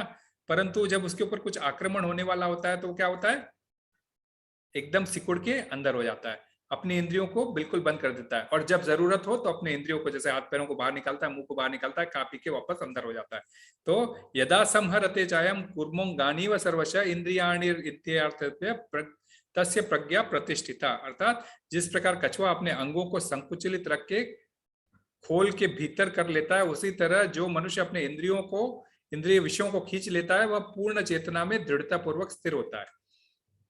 अब निस्वार्थ भाव से तुम कर्म करो बोलते हैं, और उसके बाद में एक केंद्रित हो जाओ, ये बहुशाखा से एक शाखा में हो जाओ और अपने इंद्रियों को कंट्रोल करो। उससे फिर आप स्थित प्रज्ञ बनोगे। स्थित प्रज्ञ मतलब कॉन्सेंट्रेटेड ऑन वन पॉइंट। जैसे अर्जुन ने आंख पे निशाना मारा था उसी पक्षी के, उसी हिसाब से तुम्हारा लक्ष्य होगा सिर्फ केवल कृष्ण, और तभी जो है सो आप कृष्णा कॉन्शियसनेस में ये हो जाओगे। तो एग्जाम्पल देते हैं, जैसे कछुआ, जैसे समय आता है उसको खाना पीना चलना है तो अपने इंद्रियों को बाहर निकालेगा, पैरों को बाहर निकालेगा, हाथों को बाहर निकालेगा, अपना कार्य करेगा, फिर वापस समेट लेगा। वैसे ही हमें अपनी इंद्रियों का, भूख लगी है खाना बनाओ, भगवान को भोग लगाओ, खा लो। चल बैठ गए, चलो उठ के चलना है, पैरों का इस्तेमाल करो, चल के वापस कहीं जाके आ जाओ, मंदिर तक जाके आ जाओ, या जाके ऑफिस चले जाना, ऑफिस जाके आ जाओ। चल के नहीं जा सकते, गाड़ी से चले जाओ। तो इंद्रियों का यूज करना है, लेकिन इस हद तक मर्जी में आए उतना नहीं। जैसे बेरोक टोक नहीं। अब अपनी शादी ब्याह की है तो घर गृहस्थी पालना, घर गृहस्थी का संतति बढ़ाना, ये आपका कार्य है, पर ऐसा नहीं कि आप मनमाने ढंग से लगे रहो, है ना। तो शास्त्र इसकी आपको एडवाइस नहीं करता। शास्त्र कभी भी कोई भी चीज रेस्ट्रिक्शन, इसलिए हम लोगों को 4 नियम दिए गए थे जब हम कृष्णा कॉन्शियसनेस आते। तो no meat eating including onion garlic, बिना प्याज लहसुन के खाना बनाना खाना। दूसरा, नो इंटॉक्सिफिकेशन। मीट ईटिंग से क्या होती है? करुणा खत्म हो जाती है। आप किसी को मारते हो तो आप में करुणा नहीं है। फिर नो इंटॉक्सिफिकेशन, कहने का मतलब आपको दारू, चाय और कॉफी तक भी नहीं पीना है। इससे क्या होता है? आपका माइंड आपके कंट्रोल में नहीं रहता है। चाय की लत लगती है तो सर दुखने लगता है सबसे पहले, है ना, परंतु आप जब चाय छोड़ देते हो तो आपको कुछ पता ही नहीं चलता है। तो लत नहीं लगाना कोई प्रकार की। तीसरा, जुआ नहीं खेलना, जुआ शराब, क्योंकि इससे आपकी शुद्धता खत्म हो जाती है, इससे आपकी सत्यता खत्म हो जाती है। कोई दारू पी के सच बोलेगा, वो अलग बात है, परंतु दारू पी के झूठ ही बोलता है आदमी, तो आप इससे आपकी सत्यता निकल जाती है, आप झूठ बोलना शुरू कर देते हो। और फिर पराई स्त्री के साथ संबंध नहीं रखना, या पराई स्त्री या कोई भी प्रकार का अनैतिक संबंध नहीं रखना। तो ये अनैतिक संबंध क्यों नहीं रखना, इससे आपकी स्वच्छता चली जाती है। और ये स्वच्छता, ये शुद्धता और ये सब जो है धर्म के 4 स्तंभ है जिसके ऊपर ये धर्म टिका हुआ है। तो अब ये कलयुग में 3 धर्म जा चुके हैं, सिर्फ एक धर्म सत्यता बची है, ये भी नाश हो जाएगा तो कलयुग का एंड हो जाएगा। तो सत्यता के लिए इसे कहते हैं, लेकिन वो भी धीरे धीरे नाश हो रहा है, क्योंकि लोग ज्यादा दारू पीना शुरू करते हैं, ज्यादा सिगरेट वगैरह पीना शुरू करते हैं, तो सत्यता भी धीरे धीरे लुप्त होना शुरू हो जाती है। तो अपने इंद्रियों पे कंट्रोल रखो, और जब आप इंद्रियों पे कंट्रोल रखोगे तो आपको हायर टेस्ट पता चलेगा। विषया विनिवर्तस्ते निराहारस्य देहिना रसोवर्जम रसोप्यस्य परम दृष्ट्वा निरवतते। जैसे कोई बच्चा मिट्टी खा रहे हो और एक बार उसको चॉकलेट खाने मिल जाए तो वो मिट्टी खाना पसंद करेगा? नहीं करेगा। जहां जाएगा मार्केट में बोलेगा ये चॉकलेट चाहिए, है ना। तो उसी प्रकार से आपको एक बार कृष्णा भावनामृत का रस लग गया, उसके बाद में आपको अन्य कोई भी रस सब फीके लगने लग जाएंगे। ये स्वयं भगवान कह रहे हैं कि आपको एक बार ऊपर परम दृष्टा, ऊपर के टेस्ट का रस मिल गया, तो फिर जब आप इंद्रियों को कंट्रोल कर रहे हो, बाहर का खाना बंद कर दिया, प्याज लहसुन का खाना बंद कर दिया, इंद्रियों को जब आप धीरे धीरे, हम नहीं कहते एक साथ करना चाहिए, धीरे धीरे जैसे जैसे आपकी इच्छा, आप वैसे ही करते हो। कभी मंगलवार को कोई नॉनवेज नहीं खाता है, कोई जो है सो, कोई आज नवरात्रि है तो प्याज लहसुन का खाना नहीं बनाता है, वैसे कंट्रोल करते हो आप, है ना। तो कंट्रोल जब आप करते हो तो आपको वो खाना एकदम अच्छा सात्विक लगने लगता है, अच्छा लगता है आप लोगों को।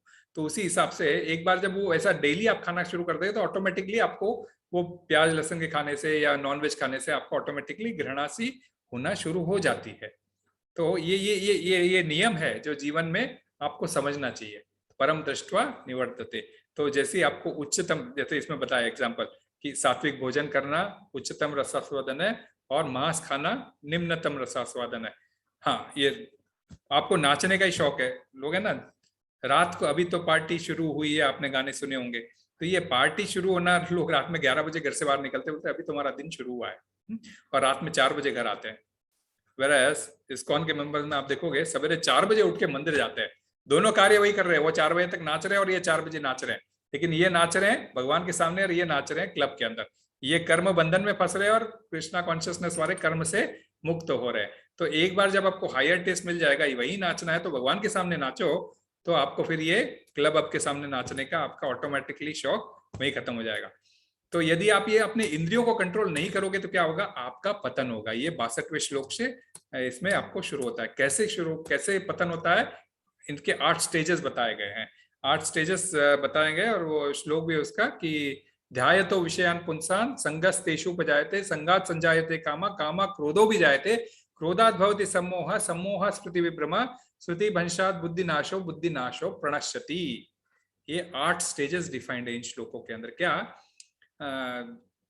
कि आप मीन्स किसी के बारे में बहुत ज्यादा सोचने लगते हो, तो ये थिंकिंग स्टेज पहले आप कोई चीज के बारे में सोचोगे कि मुझे ये पाना है, ओके ठीक है, मुझे सीए बनना है, ये बनना है, वो ठीक है वैसे, परंतु उसके बाद में आप उससे अटैचमेंट करना शुरू करोगे, तो ये अटैचमेंट आ जाता है, तो फिर आप ऑटोमेटिकली उसको सीरियस लेके करना शुरू करते हो, और वही अटैचमेंट आपका काम में परिवर्तित हो जाता है। मुझे किसी भी हालत से ये एग्जाम पास करनी है, तो आप उसको मीन्स लाइक यही चीज मैं उल्टा वे में समझाऊंगा तो आपको जल्दी समझ में आएगा।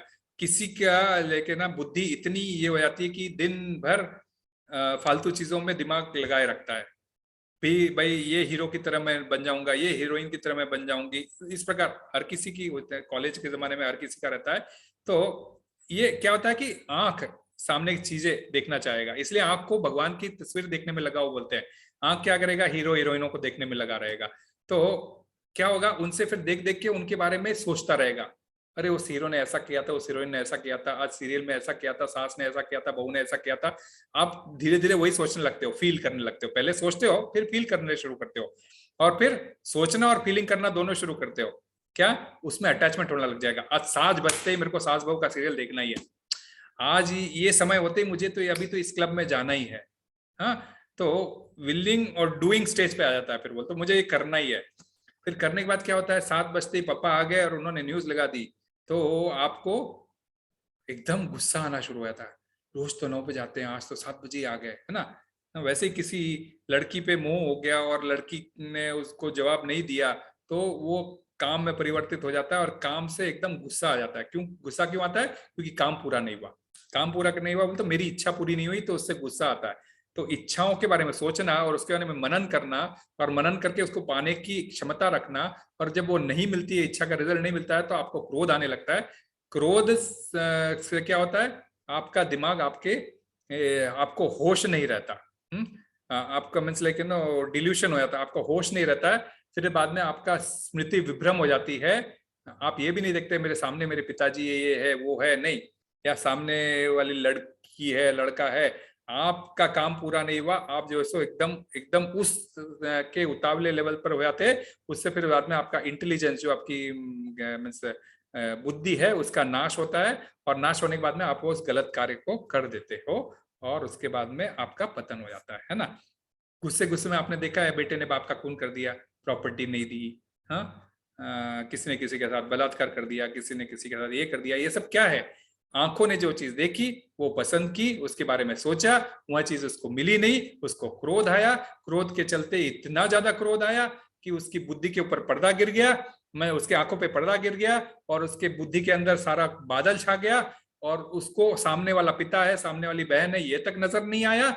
और उसने जो है सो फिर उसके बाद में वो बादल उसके बुद्धि तक जाता है। बुद्धि तो फिर सोचना बंद कर देती है, उसका कोई शर्म नाम की चीज नहीं रहती है, और वह गलत कार्य कर देता है, जिससे उसका पतन होता है ना। तो ये सारे जो विलन वगैरह के आपके जो सारे दिखाते हैं फिल्मों में, ये उसी स्टेज को दर्शाते हैं। भाई मैं जो चाहता हूँ मुझे पूरा नहीं होता है, तो आप इसलिए बोलते हैं, तो इसीलिए बोलते हैं कि आप क्या चाह रहे हो उसके ऊपर कंट्रोल करना सीखो। इसलिए इंद्रिय निग्रह करना बहुत जरूरी है। भगवत गीता के 2nd चैप्टर में ये पोर्शन हमें बहुत समझ में आता है। एक तो बहुशाखा से एक शाखा में होना है, इंद्रिय निग्रह करना है, अन्यथा आपका पतन किस प्रकार होएगा, ये भगवत गीता के इन 62वें और 63वें श्लोक में बहुत अच्छी तरह से समझाया गया है। तो फिर उसके बाद में आप उसके ऊपर यदि जीत पाते हो, तो आप स्थित प्रज्ञ की स्थिति में आ सकते हो, आप साधु की स्थिति में आ सकते हो। कैसे? बस वही अपने इंद्रियों का निग्रह करना, कंट्रोल में रखना, और मत परा कृष्ण के ऊपर फोकस्ड रखना। आप कंट्रोल रखोगे इंद्रियों के ऊपर, और इन चीजों से अपने आप को दूरी बनाए रखोगे, तो क्या होगा, आप मीन्स लाइक आप इसको कर सकते हो। कैसे कर सकते हो? इन्हीं चीजों को कृष्ण से जोड़कर कर सकते हो। इंद्रियों को कृष्ण से जोड़ सकते हो, इंद्रिय चीजों को कृष्ण से जोड़ सकते हो। हमें पिज्जा खाना है, बाहर पिज्जा खाने के बजाय घर में पिज्जा बना के भगवान को बुला के मैं खाऊंगी। मुझे बाहर पैसे वेस्ट करने से बजाय मुझे घर में काम करना है। मुझे कीर्तन सुनने का मन कर रहा है, मुझे म्यूजिक सुनने का मन कर रहा है। आप फिल्मी गानों को सुनोगे, कोई ओकेशन हो अलग बात हो, अननेसेसरी फिल्मी गानों सुनोगे और आपका दिमाग खराब करोगे, उससे अच्छा भगवान का कीर्तन लगाओ और घर में वृंदावन का वातावरण बनाओ। ये चीजें भगवान कह रहे हैं। तो यदि आप ये चीज करते हो, तो ऑटोमेटिकली आपका माइंड सारा दिन कृष्ण पे रहेगा, जिससे आपका परमात्मा आत्मा खुश होगा, परमात्मा की सेवा कर रहा है, और आपका जो है सो ऑटोमेटिकली, अब आप देख रहे हो इसमें प्रभुपाद इतनी साल की उम्र में भी अपने भक्तों के लिए खुद खाना बनाते थे। 70 की साल की उम्र में भी वे अपने भक्तों को खुद आरती करते थे, अपना सारा समय किताबें लिखते थे, कीर्तन करते थे। हाँ, मीन्स लाइक सारा जीवन उन्होंने कीर्तन किया। ये करके वो उन्होंने जो है सो एकदम स्थित प्रज्ञ बने थे। हमें साधु महात्मा नहीं बनना है, हम अपने गृहस्थी के जीवन में, तो गृहस्थी के जीवन में भी हम अपने गृहस्थ के कार्य इस प्रकार भगवान की कृष्णा कॉन्शियसनेस में रहते हुए कर सकते हैं। ये इस दूसरे अध्याय का एक्चुअली भगवत गीता का ये मेजर सार है। परंतु इसके बाद भी अर्जुन फिर प्रश्न करता है और एक एक प्रश्न के उत्तर देना शुरू करते हैं। तो पहला जो प्रश्न था कि भाई मैं ये कर्म कैसे करूं, तो वो बोलता है कि भाई तू है कौन? तू तो आत्मा है, और आत्मा ना मरता है ना करता है। तू सोच रहा है मैं इनको मार दूंगा, वो तो मरने वाले थोड़ी है, और मरने वालों की इतनी क्वालिटीज दी भगवान ने, समझे ना। तो तेरा ये प्रश्न कहाँ जाता है कि मैं उसको मार दूंगा? तू थोड़ी मारने वाला है, तू तो मारने वाला है सिर्फ शरीर को। शरीर नष्ट होने वाला, आत्मा तो कभी नष्ट होने वाली नहीं है। तू अभी क्षत्रिय है तो तुझे अपनी ड्यूटी करनी है, अपनी कर्म करना है, कर्म इंपॉर्टेंट है। फिर पहले ज्ञान दिया, फिर कर्म दिया। फिर ये मेरे रिलेटिव है, मेरे रिलेटिव कहां से है? तूने देखा जन्म से लगा के आज तक रहता कौन है? तो साथ में आत्मा है, आत्मा के साथ परमात्मा बैठे रहता है। दो पक्षियों की तरह है, आत्मा के साथ साथ परमात्मा। अपने हृदय में दो आत्मा है, एक परमात्मा रूपी आत्मा और एक आत्मा रूपी आत्मा। तो जैसी परमात्मा रूपी आत्मा शरीर को छोड़ के चले आएगी, इमीडिएटली आत्मा भी निकल जाएगी और अंत हो जाएगा। कभी कभी शरीर को इतना तकलीफ होता है कि आत्मा एक सेकंड के लिए बाहर निकल जाती है और ऐसे अचानक मृत्यु हो गई हम बोलते हैं ना, तो अचानक मृत्यु हो जाती है। कभी कभी उसका एक्सीडेंट हो जाता है तो आत्मा को वो दर्द बर्दाश्त नहीं होकर एकदम बाहर निकल जाता है। लेकिन अगर वो उसको वापस ठीक लगा तो वापस अंदर चले आता है, 2 मिनट में वापस होश भी आ जाता है। तो ऐसे चीजें होती है, परंतु समझने की बात बहुत जरूरी है कि आत्मा तो तुमको कोई पाप आप लगने वाला नहीं है भैया। तुम शरीर को मारने वाले हो, शरीर तो वैसे ही नश्वर है। तुम नहीं मारोगे तो समय मार देगा उसको, काल मार देगा, जो तुम्हारे हाथ में नहीं है। और काल के रूप में मैं आता हूँ एंड में। ऐसा कहते हुए काफी प्रश्नों के उत्तर देते हैं भगवान। हम धीरे धीरे एक एक प्रश्न का उत्तर देते हुए पूरा आपको करेंगे। जैसे आगे के अध्यायों में भी आपको पूरा प्रश्न का उत्तर मिल जाएगा, तो मैं उसका भी कभी आपको डिटेल में से बताते रहूंगा। परंतु इस श्लोक से, और ये इंपॉर्टेंट श्लोक के मैंने कुछ इसमें लिए हैं, जो आप पढ़ोगे तो आपको काफी कुछ ऐसा ध्यान। तो ओवरऑल मैंने आपको समझाया कि दूसरे इसमें बहुत लंबा श्लोक है, 72 श्लोक है, तो इसको थोड़ा बना पाना थोड़ा मेरे लिए कठिन है, लेकिन फिर भी ये मंदिर की तरफ से बना हुआ था तो मैंने सोचा आप लोगों के साथ में शेयर करता हूँ। आपको समझ में आया, क्योंकि ये इसलिए थोड़ा देर हुआ है इसमें आज, अन्यथा 1 घंटे में अपना समाप्त हो जाता था। परंतु ये 72 श्लोक और 18वां अध्याय भी इसी प्रकार बड़ा है, तो हम जैसे जैसे समय आएगा तो हम आपको तो ये इसके बारे में और करते रहेंगे। किसी का कोई प्रश्न है तो, किसी ने पढ़ा हो और किसी को कुछ लगा हो, कुछ डिफरेंट हो, तो आप प्लीज बताइए, तो मैं आपकी मदद कर सकता हूँ। अब आप लोग बिल्कुल खुल के बात कर सकते हो 5-7 मिनट के लिए, उसके बाद हम बंद कर देंगे प्रोग्राम को। हरे कृष्णा। मैं जानता हूँ थोड़ा लेट हो गया, परंतु भगवत गीता समझने के लिए आपने जो इतना समय दिया है, आपने जो ये इसको भी हम क्या कहते हैं, आपने जो समय दिया है, ये भी एक प्रकार से आपका यज्ञ है। आगे चल के पता चलेगा आपको यज्ञ करना होता है। यज्ञ आज हम हवन के रूप में नहीं कर सकते, भगवान की कथा के सुन में, भगवान की वाणी को सुन के हम यज्ञ करते हैं। इसलिए कीर्तन सुनना, कीर्तन गाना, ये सब यज्ञ की कैटेगरी में आता है। तो आपने ये यज्ञ किया है, भगवत गीता को सुनी है, आप इसके बारे में जो भी जानना चाहते हो आप बिल्कुल बेशक होकर पूछ सकते हो, निसंकोच। आप अपना संकोच छोड़ के पूछोगे नहीं तो मैं आपको बता नहीं पाऊंगा। तो आपको ये समझना होगा, तो आपको डेफिनेटली, आपको कोई भी प्रश्न, कोई भी आपकी जिंदगी से रिलेटेड कोई प्रश्न हो, आपको लगता हो, आप डेफिनेटली पूछ सकते हो। मैं आज नहीं दे पाया आंसर तो मैं कल दे पाऊंगा, लेकिन दूंगा जरूर मैं। हरे कृष्णा। अब आप लोग वीडियो खोल के, ऑडियो खोल के आप लोग बात कर सकते हो। हरे कृष्णा।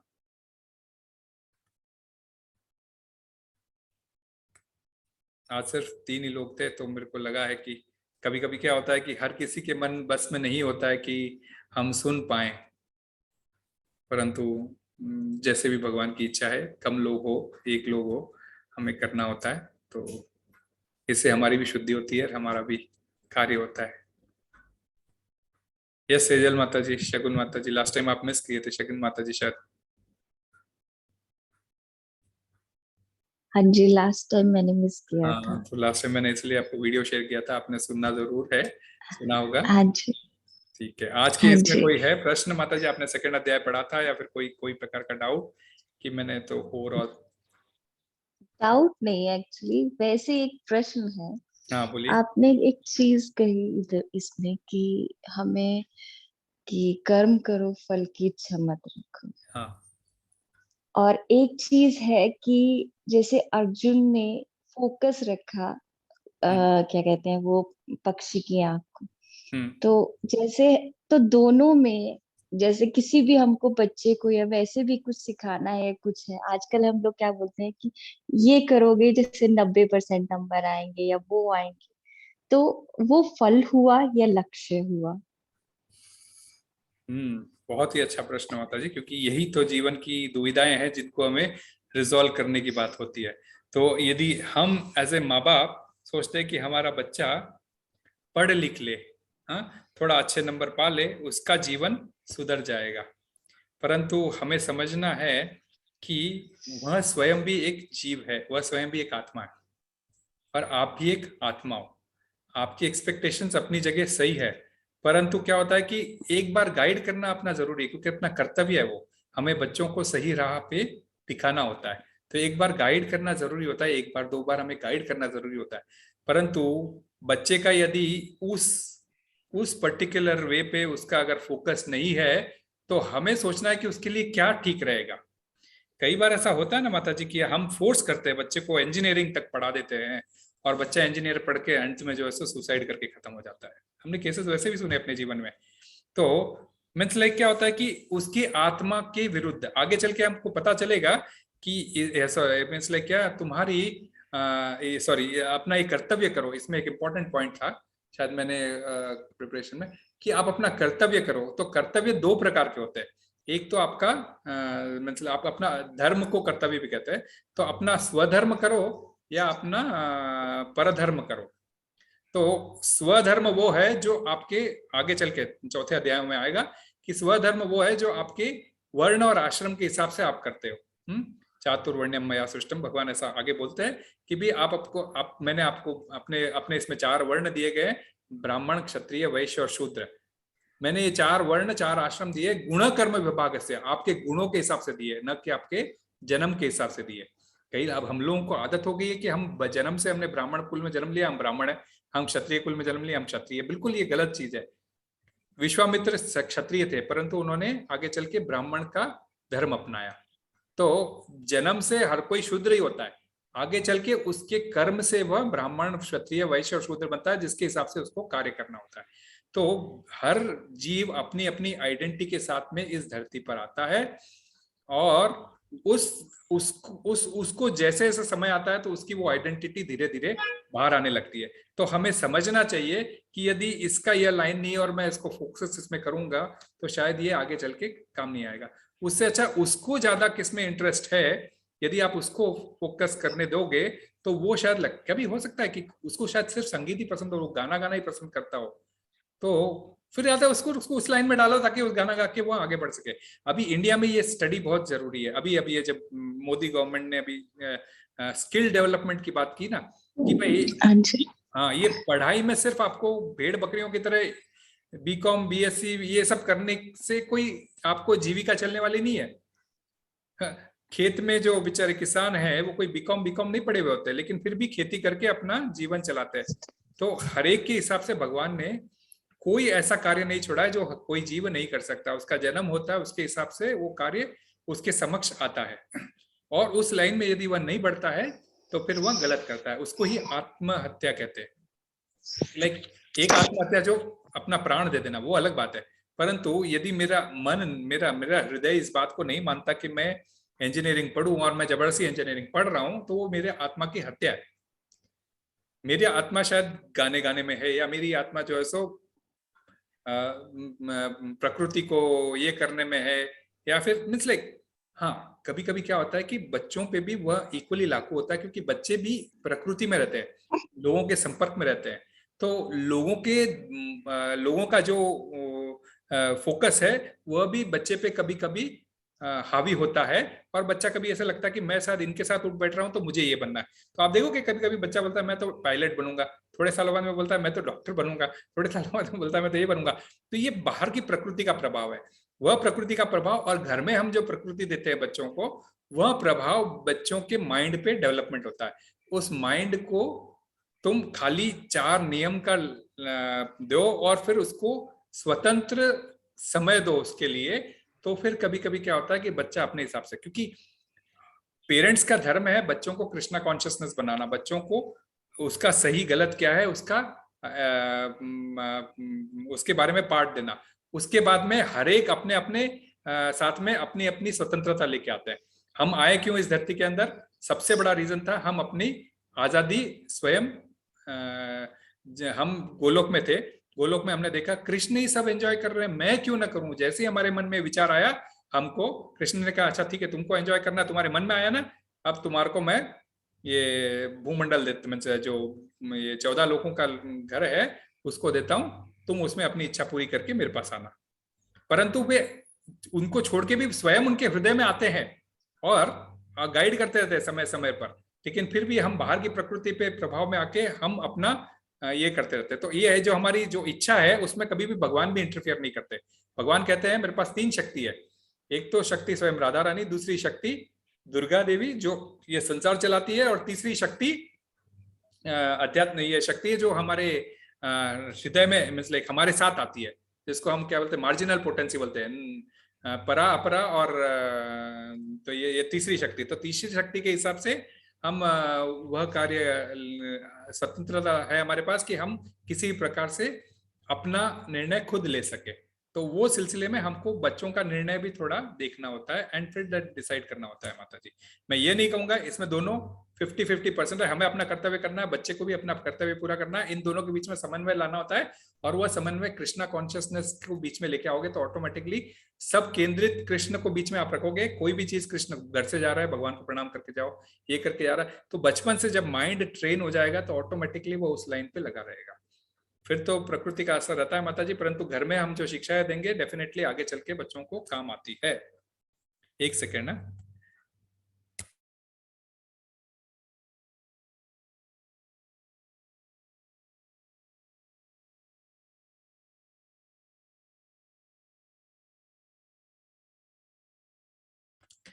हाँ तो कुछ आपको समाधान मिला माता जी?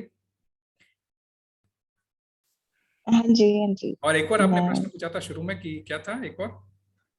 एक तो लक्ष्य केंद्रित और दूसरा मैंने एक्चुअली कहा था कि जो लक्ष्य केंद्रित है और जो फल है, फल ठीक की है, चाहिए। आपकी बातों से फल। हाँ, या। दोनों खैर मुझे अपना खुद मैं से ही मतलब जवाब मिल गया है कि फल ठीक की है। इच्छा नहीं, मैं बताता हूँ हम लोग सब बहरीन क्यों आए माता जी, पैसे कमाने की इच्छा से, राइट? हाँ जी। हाँ तो हम वो कैसे छोड़ दे? अब कोई आपको बोले कि मैं बोलूं आपको कि भी आप 30 दिन काम करो और साल महीने के आखिर में आप तनख्वाह एक्सपेक्ट ना करो, तो ये चलेगा? नहीं नहीं चलेगा। चलेगा। हमें क्योंकि आज का ये है तो हमें कमाई तो करनी है, हमें अपना कर्तव्य करना है, क्योंकि हमने चूज किया है वो हमारा वर्ण अभी जो भी है। हम लोग जब बाहर पैसे के लिए कम करते हैं तो हम शूद्र होते हैं, तो हमने चूज किया है शूद्र बनने का, तो हमें पैसे तो मिलेंगे, लेकिन हम उस पैसे के फल को का ये कर सकते हैं कैसे? जैसे आप देखते हैं बचपन में आपने देखते होंगे कि घर में तनख्वाह कैश में आती थी तो भगवान के सामने रख दिया जाता था बंडल एज इट इज, उसके बाद में यूज किया जाता था अपने ऊपर। तो पहले भगवान ये आपकी है तनख्वाह, आपकी वजह से मुझे आई है। वैसे ही हम लोग क्या करते हैं, हम जो आज कमाते हैं उसमें से कुछ पोर्शन मंदिर में दान कर देते हैं, तो क्या होता है उसका रिजल्ट, हम जो कमाए उसका रिजल्ट हमको मिला है, रिजल्ट मिला है तनख्वाह। उस तनख्वाह को में से पूरी तनख्वाह तो छोड़ो, हम बोल नहीं सकते क्योंकि आपको आजीविका चलानी है, तो कुछ पोर्शन आप दान के रूप में करना चाहिए। तो मंदिर में दान कीजिए, जो कृष्ण के मंदिर में, या फिर भगवान को ऑफर करके फिर आप अपने ऊपर खर्चा कीजिए, कोई प्रॉब्लम नहीं है। तो उसको भी छोड़ना ही कहते हैं माता जी। आप इतनी आसानी से मेरी चीज कहना बहुत मुश्किल है, उसको छोड़ पाना बहुत कठिन है। आपके जेब से हर महीने 5 बीड़ी भी यदि मंदिर में जाते हैं, वो छूट पाना भी कभी कभी मुश्किल है। भगवान के लिए मंदिर में जाते हैं, हम लोग देखते हैं मंदिर में हम लोग कार्य करते हैं, घर में जो फटी पुरानी नोटी होती है बोलते भगवान को दे देते हैं। तो मैं आपके नहीं, मैं इन जनरल मनुष्यों की बात कर रहा हूं। तो ऐसा जब मन में विचार आता है, तो जब भगवान हमारे फटी पुरानी नोटों के लिए बैठे हैं, उनके पास तो ऐश्वर्य, समस्त ऐश्वर्य है, उनको क्या जरूरत है? ये तो तुम अपने तरफ से निस्वार्थ भाव से आप छोड़ रहे हो, तो फल की इच्छा छोड़ रहे हो। तो जो फल मिला है उसकी इच्छा छोड़ रहे हो, उसमें से कुछ आप त्याग कर रहे हो। जो जो जो कृष्ण का one of the top most quality है, त्याग कर रहे हो। कृष्ण तो सब कुछ त्याग कर सकते हैं, परंतु हमको कुछ पोर्शन त्याग करो बोला जाता है, जो हम करना नहीं चाहते। तो त्याग की भावना बहुत जरूरी है। इसीलिए जो है सो ये फल की चिंता मत करो, इसको इस एंगल में समझना चाहिए, न कि मैं जैसे पहले एग्जांपल दिया हूं तनख्वाह नहीं एक्सपेक्ट करना। ठीक है माता जी? तो ये आप देखते होंगे आपके पुराने घर में, अभी कोई दादा वगैरह के समय में आप कोई तनख्वाह लाता था तो पहले भगवान के रूम में रखता था, भगवान के ऑल्टर में रखता था, और उसके बाद में फिर पेटी में रख के अपने घर खर्चे के लिए चलाते थे। हमने तो देखा है बचपन में, और कई लोगों ने देखा होगा, कई कभी किसी के घर में नहीं रहा होगा, अलग बात है, बट इन जनरल ये रहना चाहिए। नहीं, अभी भी ऐसा होता है। यस यस, बिल्कुल वही है, क्योंकि वो अपनी सनातन संस्कृति है, और वही भगवत गीता भी वही समझाती है, और इस्कॉन भी आपको वही समझाता है। कभी कभी क्या होता है कि हम शायद हमने इसलिए संस्था बना दी है, तो संस्था में भी हम देते हैं, संस्था में क्या होता है, भगवान की आरती के लिए, भगवान के फूलों के लिए, भगवान के तुलसी के लिए, भगवान के प्रसाद के लिए, इसमें खर्च होता है। जो भगवान का ही कार्य है।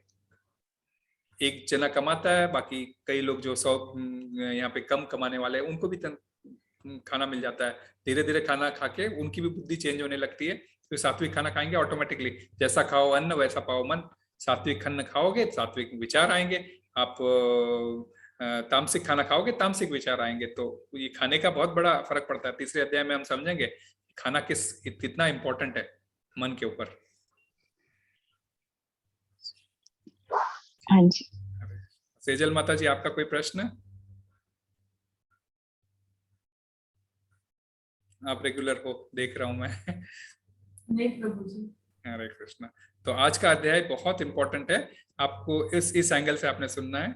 और आशा माता जी, आपको भी अच्छा लगा आज का? कुछ आपने लेट ज्वाइन किया शायद, तो आप ये मेरा लेक्चर जरूर सुन लेना। मैं आपको पीपीटी शेयर करूंगा, और बाकी आप अन्य आपके मित्रों से या किसी से बोल के आप ज्वाइन करवा सकते हैं माता जी, क्योंकि ये लाभ ही है, ये हानि नहीं है हमारे लिए। हम तो थोड़ा भी जो लाभ करते हैं वो हमारे खाते में जमा होगा। अभी हमने आपको बताया था स्वल्पम अप्यस्य धर्मस्य त्रायते महतव्यात्। तो आप बोलिए कि ये जन कल्याण के लिए होता है, इसमें से हमारा तनिक भी कुछ ये नहीं होता है। आप भगवत गीता समझे, आप भगवत गीता के प्रिंसिपल्स को अपने जीवन में उतारे और कृष्णा कॉन्शियसनेस करे, हमारा भी यही इच्छा है। और इसी की वजह से हम लोग ये प्रोग्राम चलाते हैं। हरि बोल। तो हरे कृष्णा प्रभु जी। हरे कृष्णा माता जी, बोलो। मैंने मिस किया था, आपका रिकॉर्डिंग भेजना प्रभु जी। हाँ, जरूर जरूर जरूर जरूर भेजूंगा। तो इसके साथ मैं यहाँ पे आज विराम देता हूँ कथा को।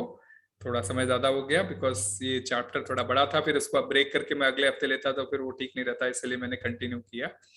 तो श्लोक समझाना बहुत मुश्किल होता है, क्योंकि हम लोग जब भक्ति वृक्ष चलाते हैं यहाँ पे तो एक एक श्लोक पे 45 मिनट या 1 घंटे की चर्चा करते हैं। तो आप समझ सकते हो इतना डिटेल में हम लोग चर्चा करते हैं। ठीक है, हाँ हरि जी। बोल। हरे कृष्णा। हरे बोल।